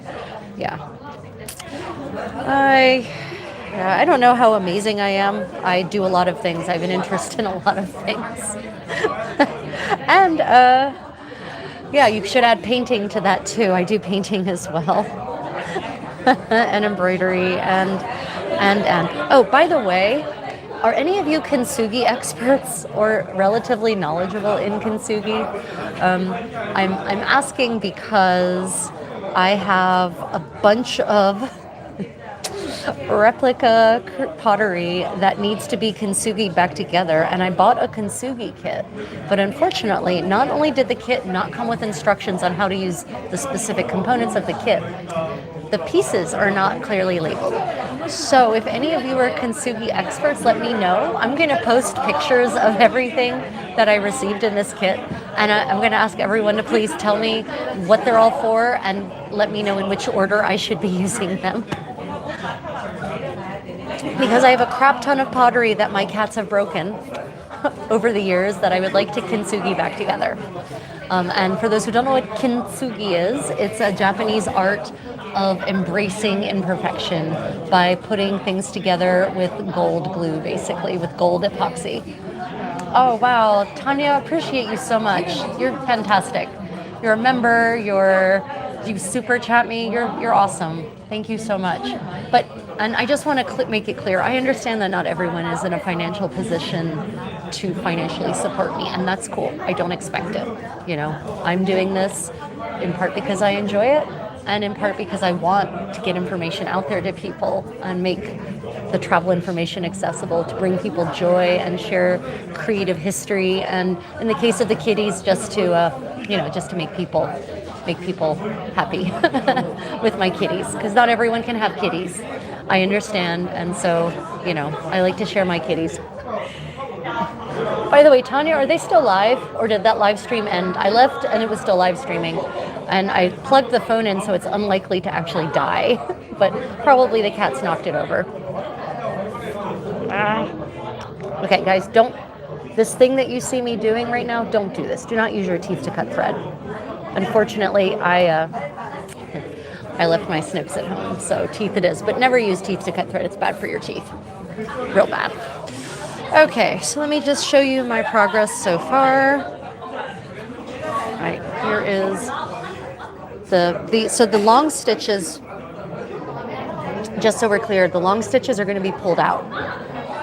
And I will save this thread and reuse it. I will not throw this thread away.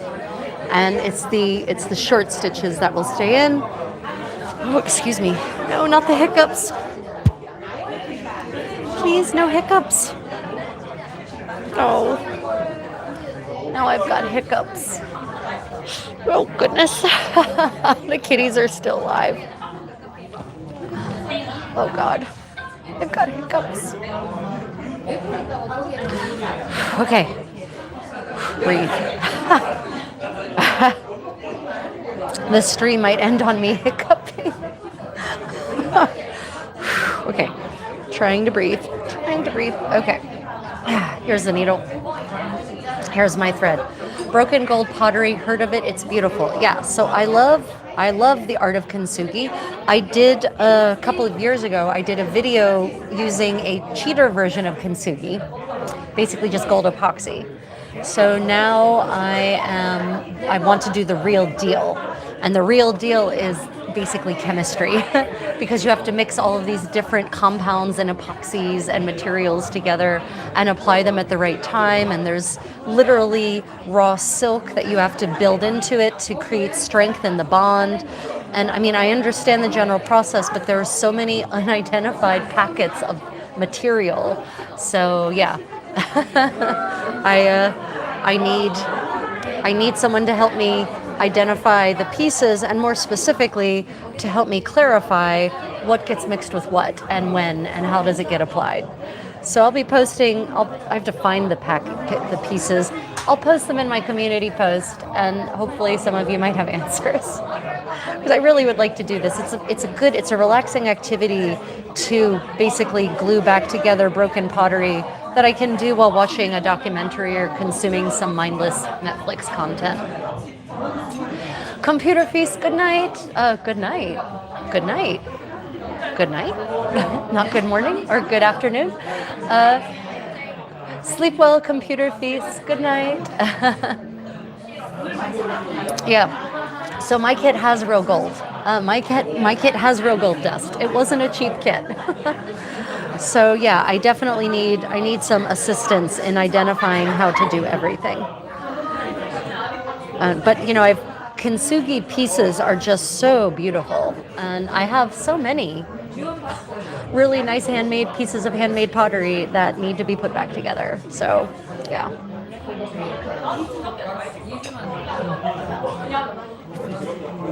Okay, is anyone working on anything tonight? Oh, I didn't actually put a knot in this. Look at that. Look at that. So yeah, I don't know what's been going on lately with the live streams on YouTube, but I have not been getting the kind of viewership I was getting just last week, and I don't know what's going on there. I'm not certain if YouTube has once more adjusted its analytics. So what it was counting as views before, it's no longer counting as views. I don't know. A community post to my Discord. So I'll do a community post on YouTube. I'll post it everywhere. I'll post it on my YouTube community post. I'll post it on Facebook. I'll post it on Instagram. I'll post it on Discord. I'll post it everywhere. I'm not proud. Anyone who can help me will be welcomed to help me. Yep, everyone and all, very welcome to help me. Tea with Tosh, welcome. Good morning, good afternoon, good evening. Welcome to my evening medieval sewing party. Which is going to translate into a late dinner for the Contessa, because I'm going to be getting home much later. Right now my dinner is a matcha latte at Starbucks. And for those who are interested in seeing where I am in this gorgeous, historically built Starbucks. Isn't that beautiful? And I am I'm seaming together finally the sleeves for my Burgundian gown. And I said this much earlier in the stream, but I know we have a lot more people here now. So one of the things that has been stopping me from throwing this dress together is because this is the first time I've made this style of gown in 13 years, and I know so much more now about historical fashions than I did when I started. And I would therefore like to apply those learnings to this dress. Now, because there are no extant gowns in this style, that means that I have to synthesize learnings from a wide array of historical garments from 15th century Europe, and in some cases 14th century when I need to fill in the gaps. So I've had to really intellectualize this process and think about how would a 15th century tailor have lined it? How would they have finished the edges? What approach would they have taken? And so that's really been slowing me down a bit, more than it probably should at this point. But before I go to Pennsic this year, which is that 2-week medieval recreationist event that I go to at the end of July, right? I need more clothes for that. My clothes are literally falling apart in the fabric, not the seams. So they're almost getting beyond the point of repair. And honestly, I need some nicer clothes again. As a Contessa, I need to look nice and not raggedy. I don't want to look like one of those nobles in a medieval movie where everyone is wearing ripped up clothes no matter what their station is, right? So there's a couple of things I've thought about. One of them is lining the bodice of the dress. As far as we can tell, bag lining is not a thing. Not like we understand bag lining anyway. It seems that flat lining is the thing. That each piece is lined, finished, and then assembled together. We see that in Ossana Andrease's gown. We see that in the farsetto of Diego di Caviglia and the farsetto of Pandolfo Malatesta. Right. So, and those unfortunately I think are the only garments from this era that have survived intact like that. So, I have to think about, I'm going to flatline it, not bagline it, so how do I finish the edges then? Because before, I would just turn the edges in, because it's baglined, like the neckline and collar, I just turn the edges in, it's baglined, doesn't matter. Well, now it's flatlined. So now I have to finish the edges in a different way, for instance. So there's been a lot of considerations, and what I've decided on the collar finishing is that I'm going to finish the turn-back collar the way that the collar is an opening, the way that the opening and collar are finished on all those 3 garments I just mentioned. Ossana Andrease's Gamora, Diego di Caviglia's farsetto, and Pandolfo Malatesta's farsetto. I'm going to take all of those as the example. And what that means is that I'm going to actually do a facing in the same fabric as the shell fabric that'll then turn so that just a little tiny bit is peeking visible on the front, and that will be mostly hidden underneath the collar or on the inside of the gown, depending on how you're looking at it. Right. So that's been a consideration, right? And then I had to think about how I was going to do the hem, and then I had to think about how I was going to do the sleeves and the cuffs. Okay, sorry everyone. Internet just failed us. Thank you all for those who stuck around. Appreciate your faith in the system. Right. Okay, so Erin says, I'm working on a couple of new chemises for my kiddos and was given a new sewing machine by a bestie for Christmas. It's past midnight here. Our big 9-day event is but 22 days away. Past midnight? Is it New Zealand? You're in my future? New Zealand's in my future? I didn't realize that. For some reason, I thought you were in my past. What time is it? Do I not realize what time it is? I honestly thought New Zealand was in my past, not my future. I guess I need to look at a map again, don't I? Well, Erin, I'm really doubly, triply honored that you have deigned to join us so late. Yeah, I have finally borrowed a sewing machine because I'm going to be doing the long seams on this by machine. Doing the long seams and all the long bits by hand is one of the things that has cost me so much time in trying to make new garments over the last couple of years. So yeah, I'm going to be doing anything that's hidden and is a long seam. It's getting done by machine. Now you're probably saying to yourself, well, couldn't you have done the hidden long seams here by machine? Yeah, but then I wouldn't have a project to work on when we're hand sewing. Because a medieval sewing party with a sewing machine, I don't think that would look as good for you all, and I think the sound would be annoying for you all, and also it would make it harder for me to talk to you because when I'm sewing with a sewing machine, I'm going to keep my eyes on the machine. Whereas here, I can occasionally look up when taking stitches. Um, yeah. So I kept the smaller parts. I'm doing the smaller parts by hand still, so that I have, hand things to sew when I'm with you all here in these medieval sewing parties. It took 10 plus introducing the taste of coffee from childhood, so now they can enjoy coffee. I'm from Pakistan. It's 4:30 p.m. there. Oh, Has, you're in Pakistan. Oh, very cool. Gosh, Pakistan has some amazing historical sites. I would love to visit someday. That day is unfortunately not going to be real soon. Not with my blue passport with the American eagle on it, unfortunately. But hopefully someday. Yeah, there's so much fantastic culture and history in Central Asia. So many parts of Central Asia. Sorry, there's some very loud, excited people here. They've all eaten, so they have calories, so they're getting excited. Yeah. Yeah, I know Pakistan's in my past. I just assumed that New Zealand was as well. Oh my goodness. Yeah, so Pakistan and India and Persia, Iran as is, have some really interesting historical fashions.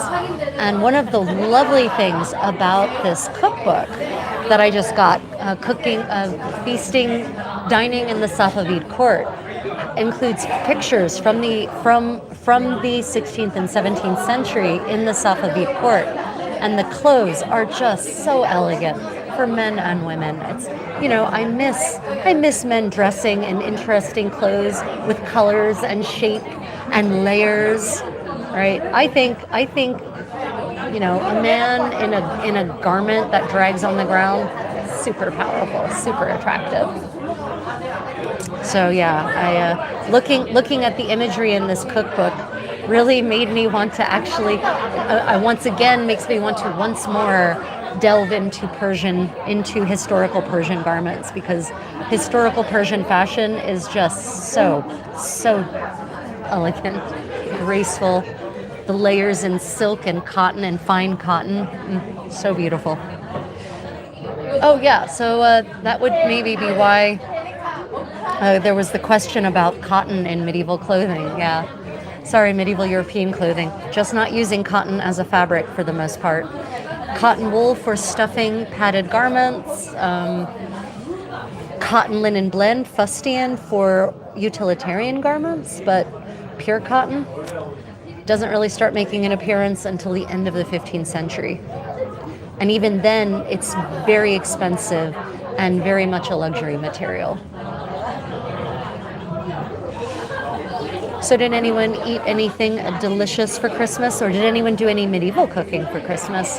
I, of course, as I said earlier, made my mincemeat pie from the papal court of the early 15th century, so Italian mincemeat pie, which of course is nothing like modern Italian cuisine whatsoever, showing how things that are traditional are not necessarily historical.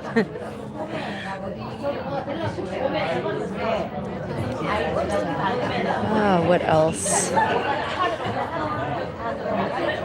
Oh, I've gotten some very interesting and clearly misinformed comments under my rant about why medieval Hollywood productions about the Middle Ages suck. And one of the common comments that keeps cropping up again and again and again is that people being dirty and stinky is the accurate aspect of those movies. And it's just not. Medieval people, I'm going to repeat this for everyone still out there. Medieval people were not dirty. They were not stinky. Not really, and not any more than modern people are. Medieval people bathed, they washed themselves, they dry washed themselves, they wet washed themselves, they laundered their undergarments on a regular basis, they covered themselves in sweet-smelling herbs and blossoms and spices when they could afford spices. They washed their hands before and during and after meals. Everyone did, not just the wealthy. And how do we know this? Well, one, the archaeological record and the historical record points to public bathhouses being ubiquitous across medieval Europe. Public bathhouses were affordable. Everyone could go to them. And they did. So much so that bathhouses became synonymous as a place for, shall we say, illicit activities to take place, whether or not that always happened. But we know that medieval people took frequent advantage of them. For instance, in medieval Paris, one of the things you would hear first thing in the morning is someone crying, walking through the streets, crying out that the baths were hot. So that you would know it's time to go take a bath, the water's hot. Go now, get it while it's hot, right? Literally. Another reason we know that commoners also took baths is kind of depressing and sad, but coroner's reports talk about drowning victims from all across Europe. And the frequent cause of drowning death is because people went to the river to bathe, not swim, to bathe. And then they get swept away by the current, or they get sucked in by the mud, or something else happens and they drown. So we have coroner's reports that are full of drowning victims where the cause of drowning, the reason they were in the river in the first place, was bathing. Rich people aren't going to the rivers to bathe, people. That's not why rich people don't need to go to a river to bathe. They have bathtubs in their homes that they use.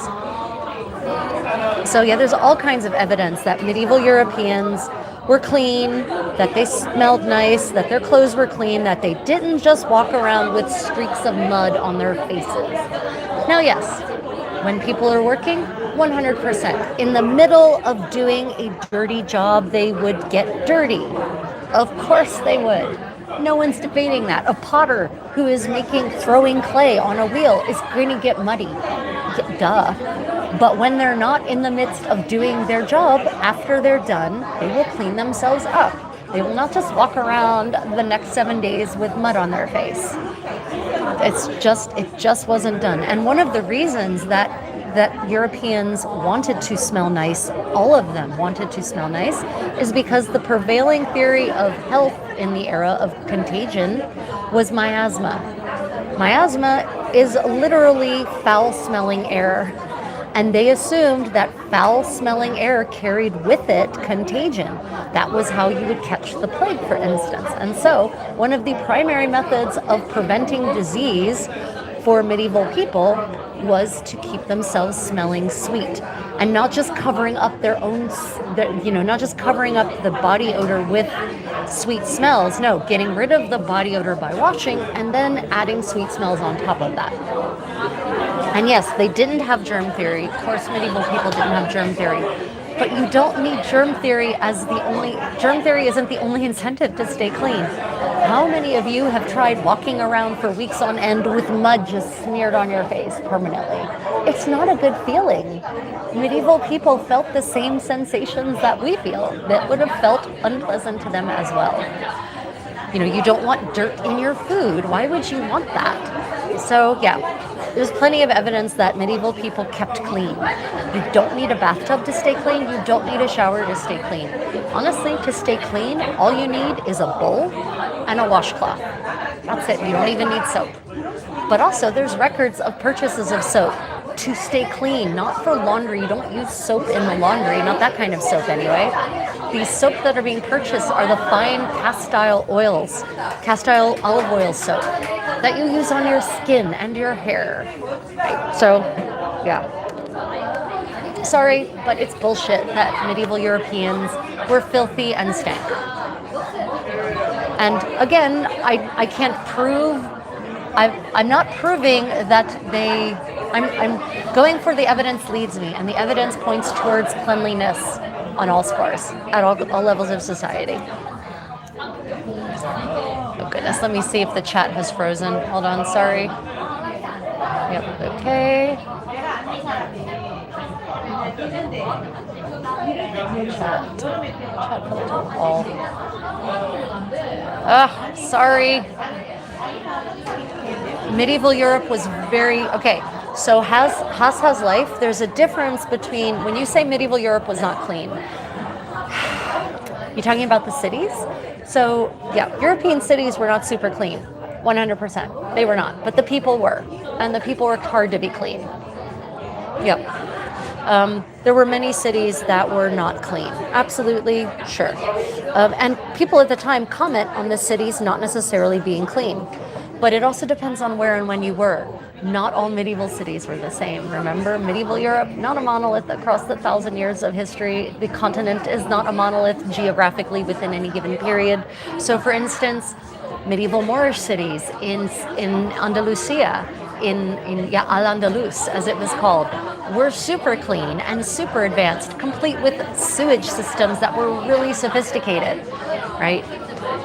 For instance, different cities had different levels of infrastructure.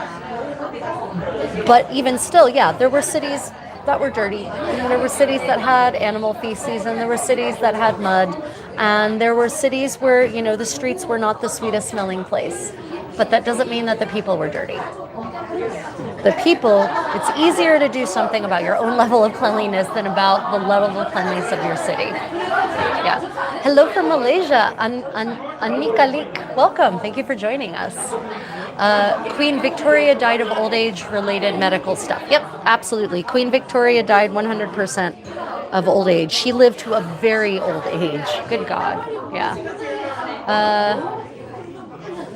Yeah. Andrew Garfield. Oh, you're talking Garfield? Jesus. Yeah, Garfield. Garfield's death was horrifying. President Garfield died an absolutely horrifying death. There was a doctor who believed in germ theory who was trying to get to him, but they wouldn't let him near him. They would not let him near the president. And so Garfield, Jesus, his death was unnecessarily gruesome. Ugh. Yeah, for those who don't know, President Garfield of the United States of America towards the end of the 19th century was shot by an assassin. And the bullet got lodged inside his body cavity, and it didn't kill him. That's not what killed him. It was the doctors literally sticking their unwashed fingers into the hole, looking for the wound, looking for the bullet with their dirty, filthy fingers, that caused him to become his body to become completely infected with septicemia, full sepsis, and there was I think pretty certain it was the doctor who invented X-ray, I think, but don't hold me to that. There was a physician who said, let me use an X-ray to show you where, not an X-ray, magnet. It was a magnet. Is it a magnet or an X-ray? There was a doctor who had an idea on how to show them where the bullet actually was, which, by the way, it was on the other side of his body from the actual wound. So the man, it took him a long time to die, and he suffered horribly the entire time. Poor man. Oh goodness, I've missed so much because, let me see. Okay, so the live stream just dumped a whole bunch of comments. Let me just go back and read to them.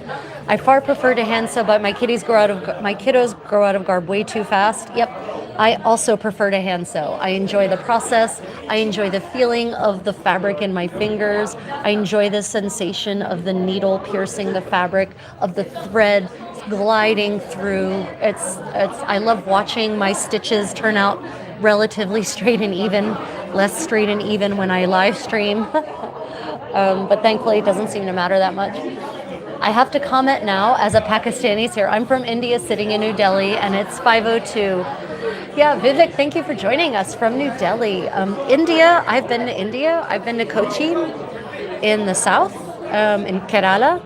I really want to get up to the north. I want to get into, outside of the cities entirely. I want to get out into the country. So I've got some plans to visit a friend there who is from the Northeast. I met her on a cruise, actually.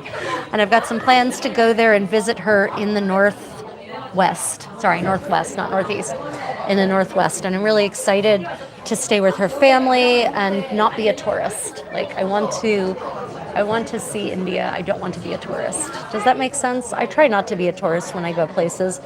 It can be hard, though. I want to be a traveler. I want to be an appreciator of the culture and the history. I want to know and see what life is really like, not what fantasy tourist life is like. That's my goal when I travel. I don't always succeed, but I try. Let me see. Erin says we have our cooks and I think you mean Costumers Guild meeting this Sunday.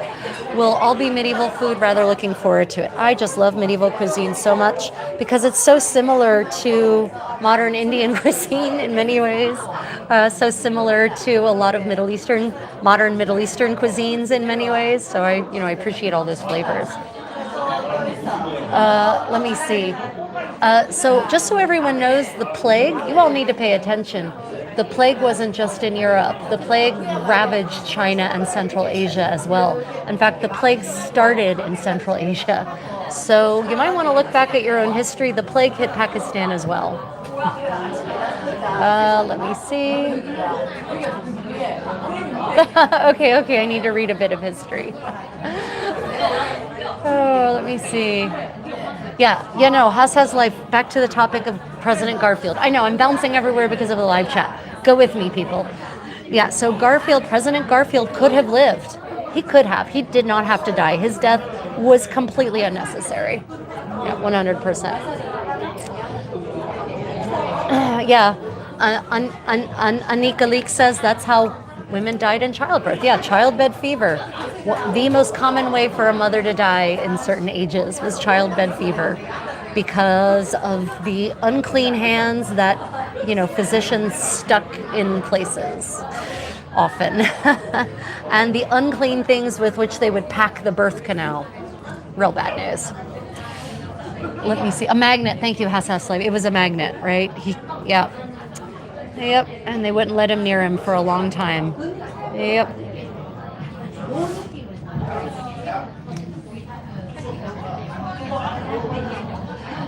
Yeah, sorry about the background noise. People have gotten really loud here, although maybe it's a little bit better now. You see, I can maybe turn the gain down. Hold on a minute. Let me try something. Gain. Okay. Give me a moment, everyone. This might get momentarily louder. Okay, hold on. I'm turning the gain down. Okay. Am I too quiet now? Let me know. I just played with the gain on the microphone. I can't hear me, so I don't know. Am I too quiet now? Is the background noise less, I assume? But can you still hear me? Is the question.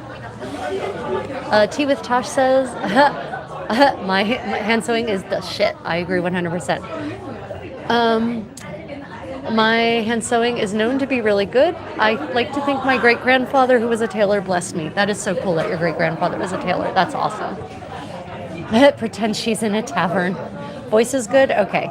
Did the background noise also go away? Did that reduce the background noise? I'm hoping. Yeah, I think that is super cool. Oh, yeah, do you all want to see where I am? Okay, for those of you just joining the stream, hold on a minute. I'm going to show you where I am. Isn't this cool? I'm at a Starbucks that is in a historic, reconstructed historic building in Daegu, South Korea.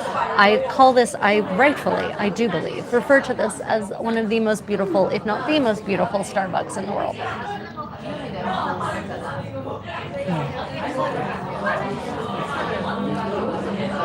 Oh man, I haven't stood up for a long time. Okay, everyone, I have to stretch. I'm sorry. Been sitting on the floor for hours at this point, for 2.5 hours. I'm pretty good at floor seating, but I still need to actually move occasionally. Oh, stretch. Okay. Okay. Getting close to being done with this sleeve. Yeah, hand sewing for me is very relaxing. It's very satisfying. I have way more control over the needle and where it goes versus, when I'm sewing on a machine. So, yeah. Let me see. I found out he was a tailor while doing research on his name. That's super cool. I found his advertisements, sales ads, and news about the fire in his store. Wow, that is awesome and also sad. Sad to hear about the fire. Doing genealogical research for our family, we found the manifest, the ship's manifest for the ship on which my 19th century ancestors left Prussia and came to the New World, came to America. And so I actually have seen the manifest, a copy of the manifest with with my ancestor's signature, my great grandfather's signature and great grandmother's signature on it. That was pretty. That was like looking back in time. That gave me goosebumps. I play chess to relax. My condottiero, my husband, plays chess to relax also. He is very good at chess. He can play 3 people at once and win against all of them. He used to be on the chess team, so it's a bit of a cheat.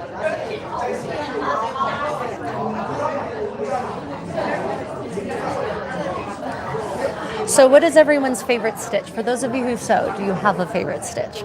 I really love the whip stitch. I love the whip stitch. It's just such a versatile stitch. It's useful for so many different applications, and it goes so quickly, and it's so easy to keep it nice and neat. I find anyway, for me personally.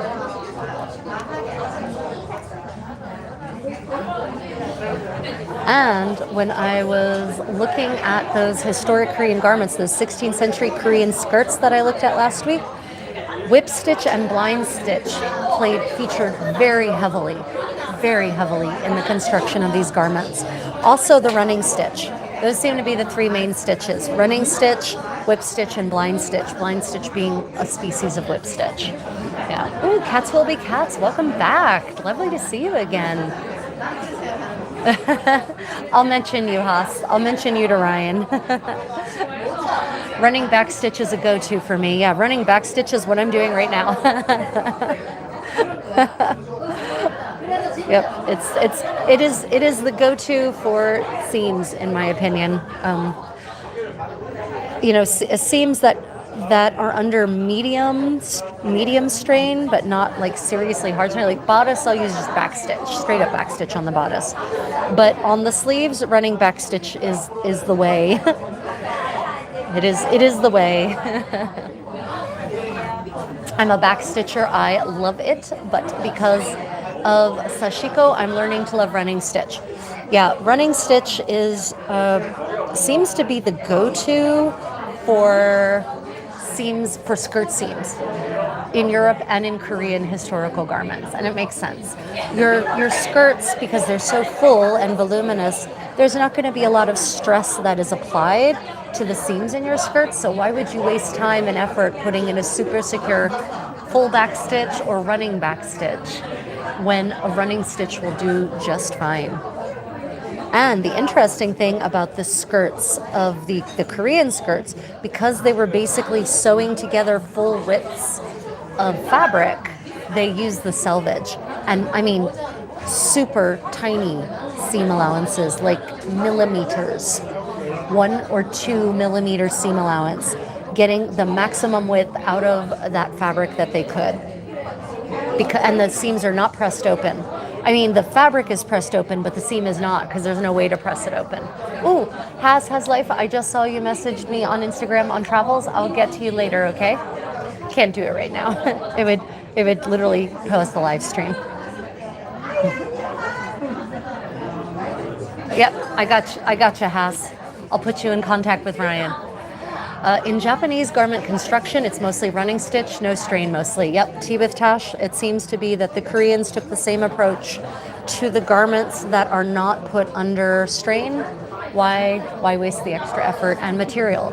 Because of course, thread was super expensive, as fabric was.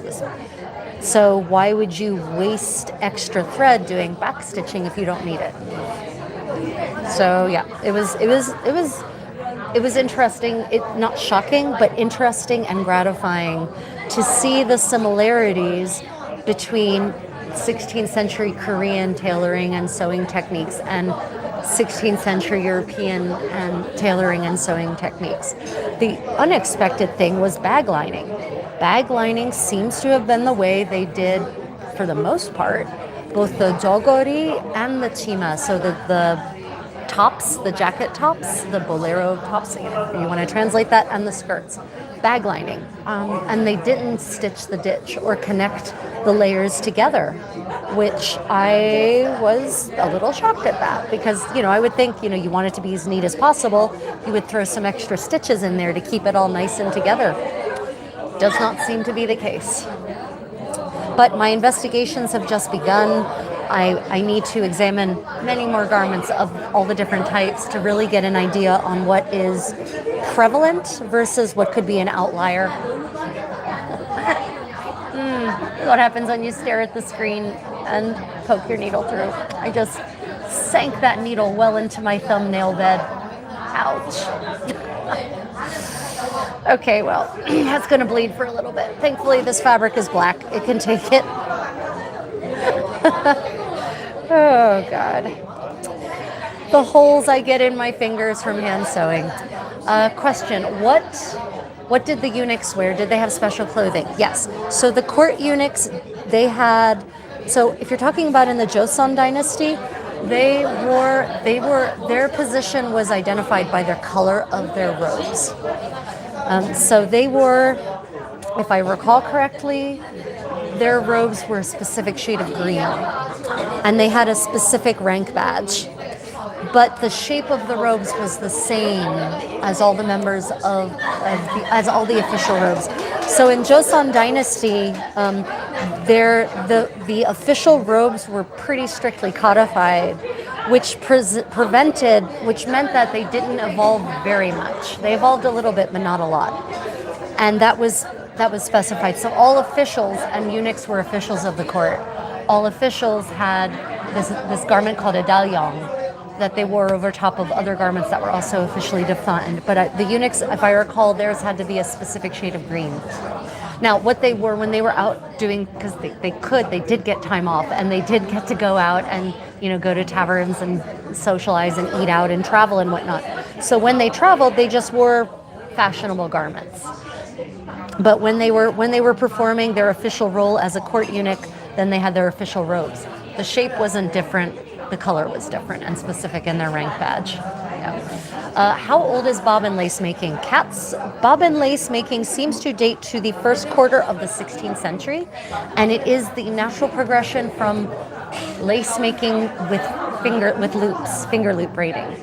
So what happens is sometime at the end of the 15th, early 16th century, someone gets the bright idea that instead of using your fingers to manipulate the threads, if you attach the thread, you leave the threads on the spool, you can manipulate the braiding with the spools. There's a lot of debate as to who did that first, but it seems to date to the end of the 15th, early 16th century is the earliest time you start seeing what could be that kind of lace.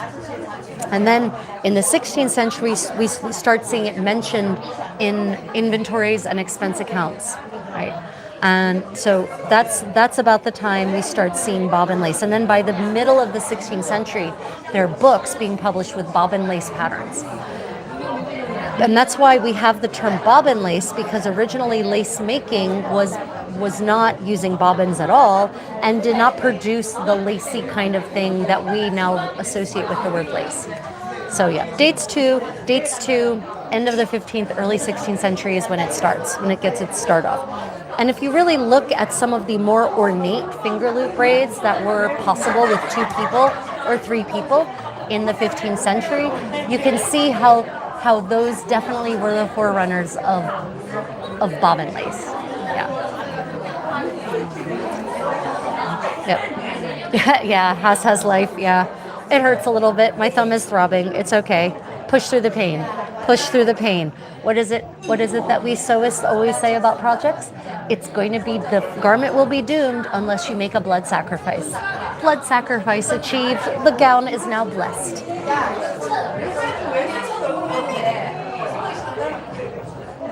Oh, by the way, everyone, I am curious. Did the background noise go down when I turned the gain down? I'm just curious. Yeah. Yeah. Cat will be Cat's comments. Only royalty and upper class people wear lace because lace is time consuming and long. Yes, lace was expensive to make. It was time consuming, and so it was absolutely a luxury good, 100%. Yep. Definitely. Here in Brazil, in the northeast and south, there's lots of bobbin lace making, yeah. So the bobbin lace making, as far as I understand it, got brought to Brazil by the nuns. by the nuns because it was a way that they made money. And so, as far as I understand it, that is how bobbin lace making was introduced to Brazil. Yeah, that's my understanding anyway. Okay, once again, everyone, I'm about to do something you should never do when you're sewing. I'm about to cut my thread with my teeth. Use scissors. I did not bring scissors, so teeth it is. Don't tell anyone. But it's bad for your teeth. You will wear a groove into your teeth. You don't want to wear a groove into your teeth. Not a good thing.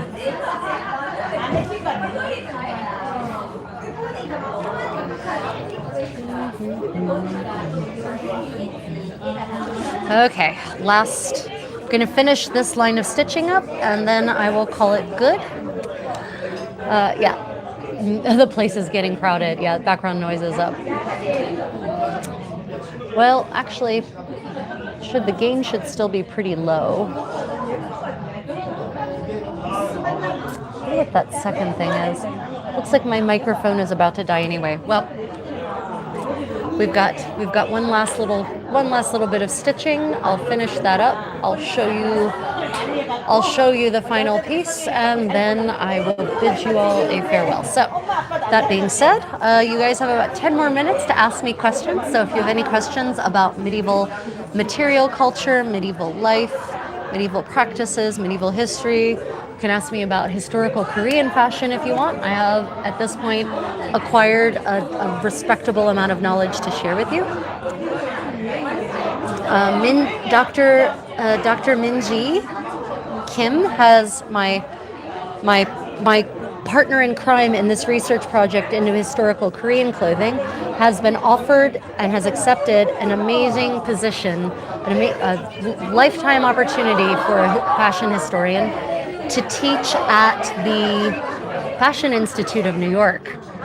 And so she's actually leaving Korea earlier than we had anticipated, which means we will not get to do probably any more viewings this time around.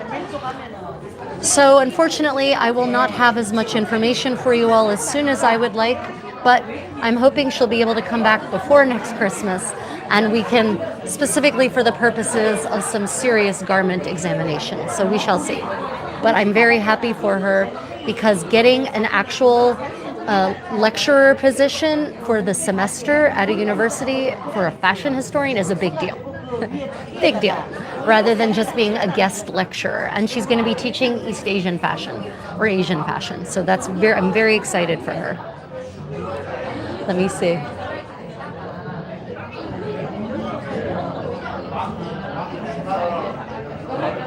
Your dentist.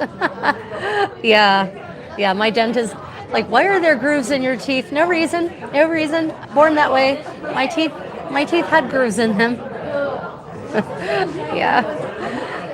I don't often use my teeth to cut thread, only in emergency situations.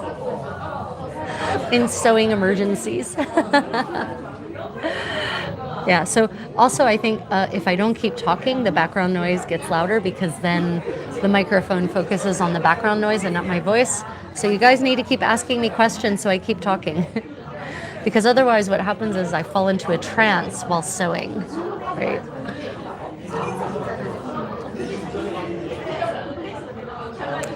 So let's see. Do people ask to take a picture with me all the time? People do. People ask, especially here in Korea, people ask to take their picture with me all the time. And I'm happy to do it. You know, they love it when I'm out and about dressed like this. So when I'm dressed in hanbok, they love it. And lots of people ask to take their picture with me. Little girls look at me and say, "Oh, it's a princess, mommy." I mean, they say it in Korean, but I understand what they're saying. Right? "Oh, mommy, it's a princess. It's a Disney princess, mommy." I'll take it, 100%. You know what? Disney princesses don't get the respect they deserve, God damn it. Disney princesses, since The Little Mermaid, Disney princesses have been powerful, independent women, worthy of respect, admiration, and emulation. So I will absolutely take the compliment.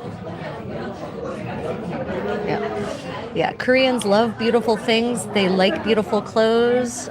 They like colorful clothes. They just don't want to necessarily wear them themselves because they don't want to stand out in a crowd, but they're happy for me to stand out in the crowd.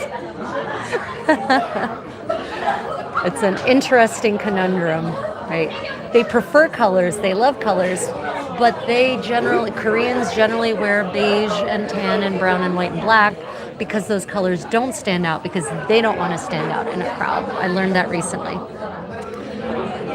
Oh yeah, I haven't said it yet. Like, if you're enjoying this live stream, please double tap your screen to like or hit the thumbs up. Consider subscribing. Ow, gosh. Wow, that thumb hurts where I stuck the needle into the nail bed in my thumb. Feels really not great. I'm probably going to have to go home and soak that in disinfectant so that I don't go the way of Garfield. President Garfield, rather. Oh, goodness me. Bertus Hill. Well, we're not done. I've got till the end of this line of stitching, and don't worry, I'll be streaming tomorrow. Tomorrow might be another cooking party. We'll see. We'll see what it is I get up to tomorrow. I did want to do another cooking party with you all. One, I need to cook food anyway for myself, and two, why not explore some fun historic recipes? I need to get some more ingredients though if I want to do the cooking party I want to do because. Okay, for those of you who speak Persian or Urdu or any of the Persian languages, please forgive me on my possible mispronunciation. But do any of you know the Persian stew, Persian lamb and herb stew known as gorme sabzi? Gorme sabzi, right? I actually found in the 17th century Persian cookbook a recipe that is very similar. Little more complicated, more different kinds of herbs than the modern one generally has. Slightly more complex spice profile, but you can absolutely see the origins of a lamb and herb stew in this recipe. So I was thinking of doing that. We could actually explore some 16th, 17th century Persian cuisine together if you want. Yeah, the recipes are very interesting in how they are presented. Just like European recipes of the time, with none of the details you really need to successfully make the recipe. The other day I thought I had an allergy. It was the place I hit a needle on my finger. Ugh. Yeah, tea with Tash, it sounds like you might want to soak that in some disinfectant. Yeah, korma sabzi, yep. So it is so yummy. Yep. Well, in the Persians, of course, it's different. But yeah, love it so much. It's one of my favorite Persian dishes. Now, the medieval version, the 16th, 17th century version does not have any limes in it, which was a big difference. But it definitely had a larger range of herbs, and some of those herbs I wouldn't necessarily want to eat, like pennyroyal, I think is actually toxic. At least it's an abortifacient, so there's that. But yeah, I was interested in exploring that. The Queen of Hearts from Alice in Wonderland reminds me of Elizabeth I. Are you talking about in the movie, the most recent movie? Yeah, so that was intentional. She was supposed to recall Elizabeth I. But if you look in the original Lewis Carroll novel, which is illustrated, by the way, from the 19th century, the Queen of Hearts looks like Queen Victoria. It's a Lewis Carroll with Alice in Wonderland was very much a political satire. 100%. It was a satire. It was a satirization of Victorian life and Victorian society. That's why you have the Mad Hatter. That's why all of those really weird things in that book make a lot more sense if you understand the life and times of Lewis Carroll. Yeah. Yeah, has life. Yep. Gourmet sabzi, usually eaten with naan over top of jeweled rice. I love jeweled rice so much. Yeah, Pakistani food is also so good. So yummy. Oh my goodness. So many good reasons to visit Pakistan. Just one really sad one for me not to right now. Yeah, so in the it's really interesting that I think it was Disney did the remake, the Alice in Wonderland with Johnny Depp, right? you know, that they went with an Elizabeth the I interpretation, but in the original, she's definitely Queen Victoria, who's dressed like a card queen, basically. Why do these things keep getting held for review? Oh, it's fine. Goodness gracious. Yeah, so many tasty delights from Pakistan. If I were to visit Pakistan, which historical sites would you recommend I go and visit? Because, of course, I'm super interested in historical sites. Okay, getting close here. Bertus, I'm so glad you made it for the little bit that's left, but I promise I will be doing more tomorrow. And for those of you who are interested in following me on my travel adventures, check out Travels with the Creative Contessa. That's where I post all of my travel content, and a lot of my travel content does intersect with historical sites. Yeah. So, for instance, for those of you who would like to see what God, it just got really loud. What the Harem of Topkapi Palace looks like, I did a full tour 2 months ago, and you can actually see the full tour and see what this beautiful space once looked like. Yeah. Check that out on my travel channel. Let me see. By the way, are you guys going to watch Banner Historical Review of the movie and series? It's so much fun. Which movie and series? Which movies and series? Tea with Tosh, which probably not. So I'll be honest, I don't have time to consume other creators' content. I'm too busy.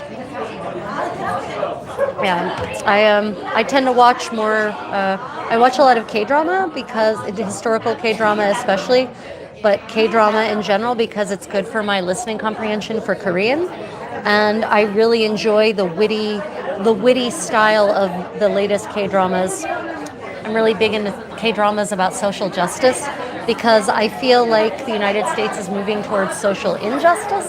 So seeing series where the baddies get what they deserve and the goodies get what they deserve just makes me happy. Yeah.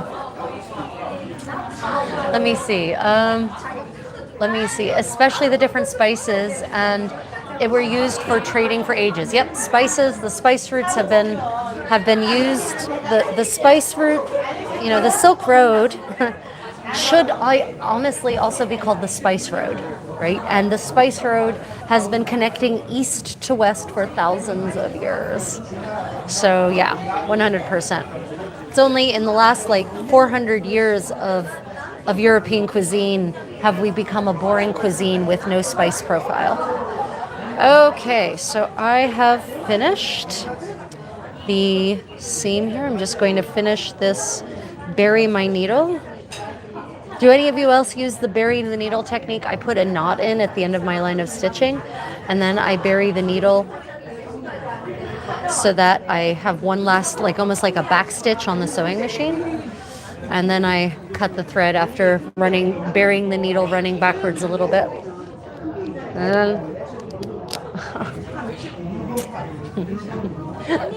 Good way to ruin your teeth. She makes a full review of the dress and all the historical dramas and movies and series. I mean, I saw she did that. Oh, shoot. No, I lost my favorite needle retrieved. I saw she's done some in the past. I liked Bernadette Banner's older stuff. I'm not a big fan of her more recent stuff. It's too commercial. It's too prettified for me.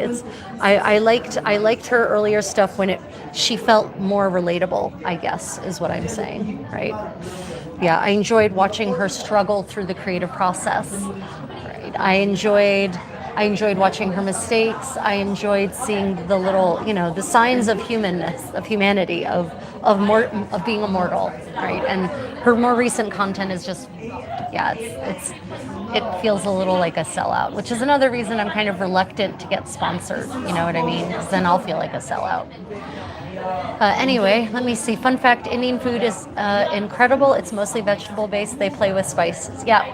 Oh no, I love Indian food. It's one of my favorite cuisines in the world. I could eat Indian curry 3 times a day, every day, and be happy. Because there's so much variety, right? There's so many different kinds of curries and so many different ingredients and flavor profiles. But fun fact, all of you Asians out there, Central Asian, South Asian, East Asian, West Asian, you all love your chili peppers, right? You love your chili peppers. You know your chili peppers. Chili peppers didn't get introduced into your cuisine until the 17th century.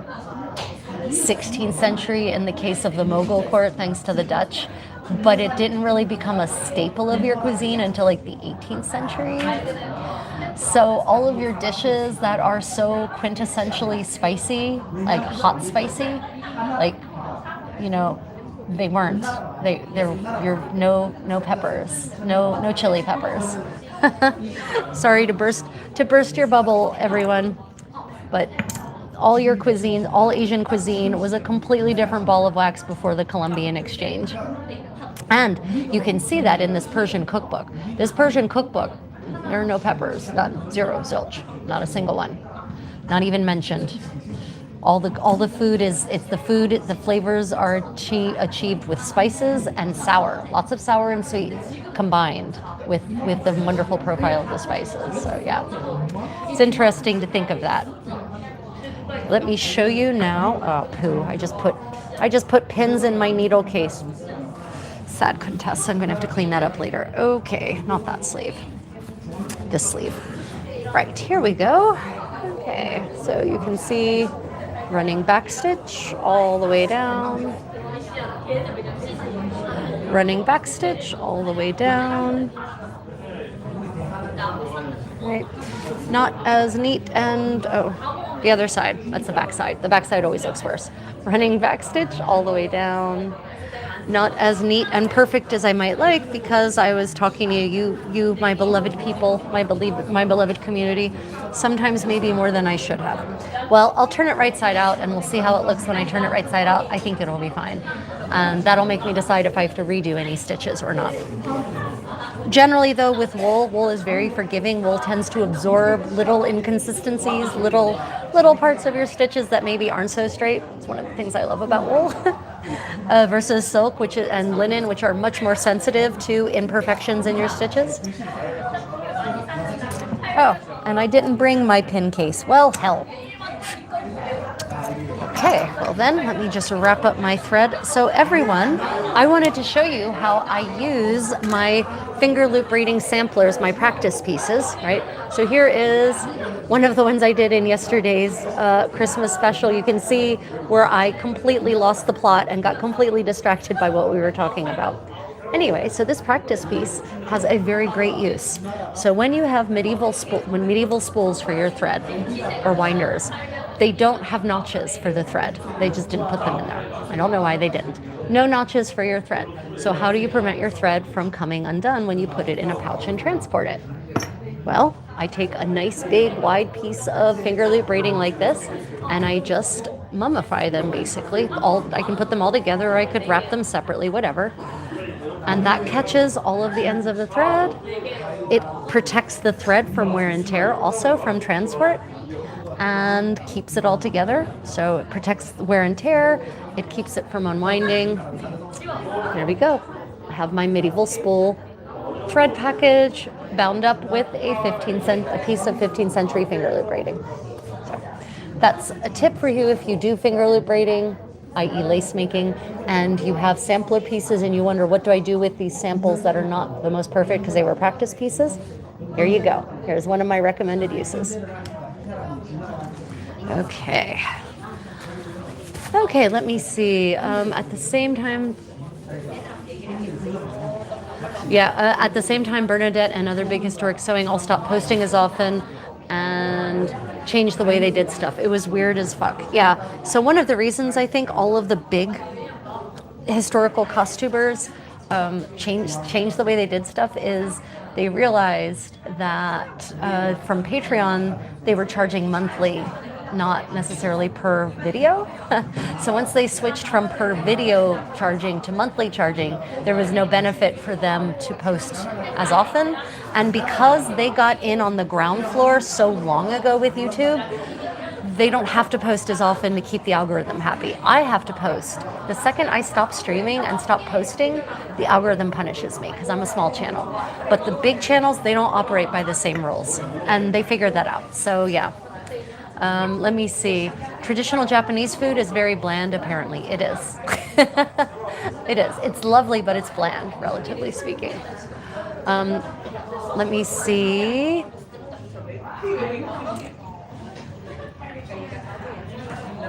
Yeah, Tiwitar says, because they end up creating bigger things and it takes a lot of time. I do still watch it when I can because it's instructive, fun. I also enjoy seeing people growing. I mean, yeah, so the same thing has happened with my videos, right? Like if you look at my very, very early videos versus like my project vlogs, you know, like a 2-hour project vlog covering the creation of an entire garment from beginning to end, that video probably represents 200 or 300 hours worth of work for the video. From filming the thing, scripting it, doing the research into providing the actual historical information that goes with it, recording the voiceover, editing together, adding visuals, touching up the color, right? Like, you know, a 2-hour video is going to take you a good 2-hour video. Of course, now with AI, it's different, but a good 2-hour video is going to take you several hundred hours to make. Yeah. And that's why I've stopped doing the finished videos, because 100 hours, you know, a good 15 or 20 minute video on my part takes probably 50 to 100 hours if you include the time to research, because I only research primary sources, right? I always make sure I'm getting the information from a primary source, not just from some other historian. So all that takes time, and YouTube doesn't reward that time, not for small channels like mine. It just doesn't at all. Yeah. It's bland because it doesn't have a lot of spices. Yeah. Bland doesn't mean boring. Bland just means the flavors are not particularly complex, right?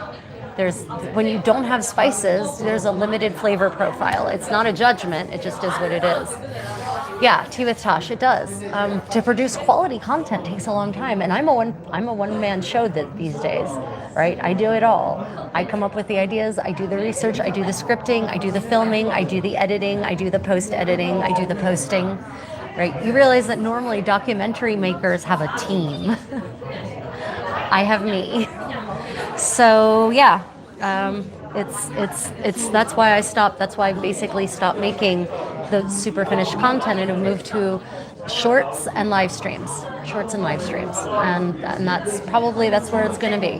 I'm thinking like we're doing for the project with Philip, the 15th century Irish clothing project with Philip from Irish medieval history. I'm thinking of maybe doing either a Kickstarter or GoFundMe for specific video ideas that I have the expertise to make, that I could make. And if I raise enough money that actually makes it worth it to make the video, then I will. Then it's more specific, because I definitely don't have enough patrons or channel members to make it worth it. It's just really don't, unfortunately. And YouTube doesn't reward it anymore. YouTube is not rewarding small channels who make long horizontal, long format content. They're not rewarding us in the least at all. You go take a look at the polished video essays that I've released over the last couple of years and see where the views are. And you'll notice it's not what they really should be for the quality that they are. Yeah, it is what it is. There's nothing more delicious than spring rolls, especially with a special sauce. Yeah. So, and honestly, I enjoy the live streams a lot. It's much more gratifying because I can interact with you all and I feel less lonely. And, I can share things.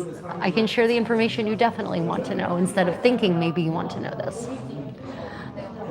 Yeah, about creators, I totally understand. I agree with you. I miss the days of seeing historical sewing step by step. Yeah. Have you tried? I'll watch your video essay. Yeah, I haven't yet launched it. I'll let you guys know if I actually decide to go the GoFundMe Kickstarter route. Now here's the thing. For example, I have been documenting step by step the making of everything I've made in the last year, 2 years. And I haven't put them together as a project blog because the last project blogs that I put out have gotten very little. They just haven't paid for themselves at all. So that's why I'm thinking of doing a GoFundMe or a Kickstarter for if people want me to make a project blog on making a 15th century Burgundian style gown, or the project blog on doing the kerchief veil that I made, or making a not a hennin, right? I have all the footage. I have to edit it together, and I guess I could do a Kickstarter and see if people really want to put that out there. Yeah. Yeah.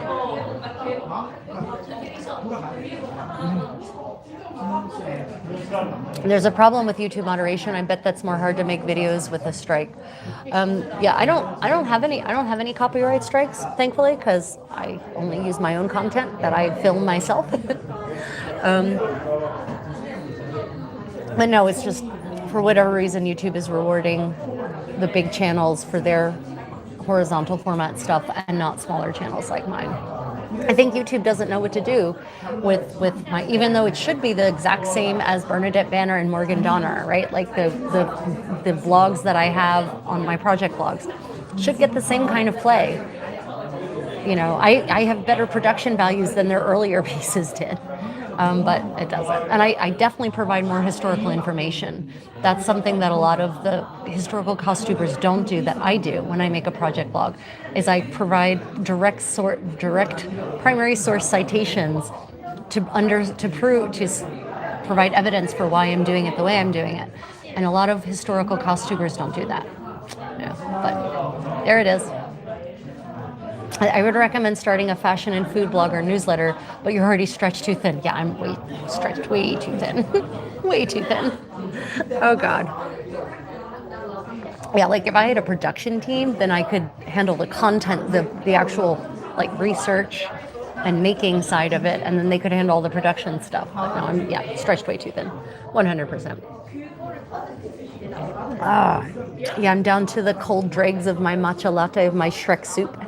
Some of you commented, and this is where all the powder from the matcha, the matcha, matcha green tea. It's a little thick down here, but I'm gonna do it. I'm gonna finish it. Yeah, that's rough. Okay, so everyone, are there any final questions or comments? Otherwise, I will be streaming. I'm going to try to stream every day. I'm going to try to keep it up. For one, I do actually work on things when I'm with you versus letting my innere Schweinehund get the better of me. For two, I enjoy these very much. So I'm going to try to stream every day. I haven't scheduled the rest of the streams for the week, but I am going to try to alternate it a little bit so we have times that are better for Europeans and Asians and times that are better for Asians and the Americas and my Oceania people. So let me know if there's some kind of something you'd like me to specifically do in an upcoming stream. Let me know. I'm open. I've got tons of skills, and you might suggest a skill that I have that I haven't thought to do live. Do you want to watch me iron clothes? I've got so many medieval garments I need to iron. Yeah, so let me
And we have sound. Okay, sorry about that, everyone. What was the last thing you heard me say? what was what was the last thing you heard me say, everyone? Damn. It was a good closing too.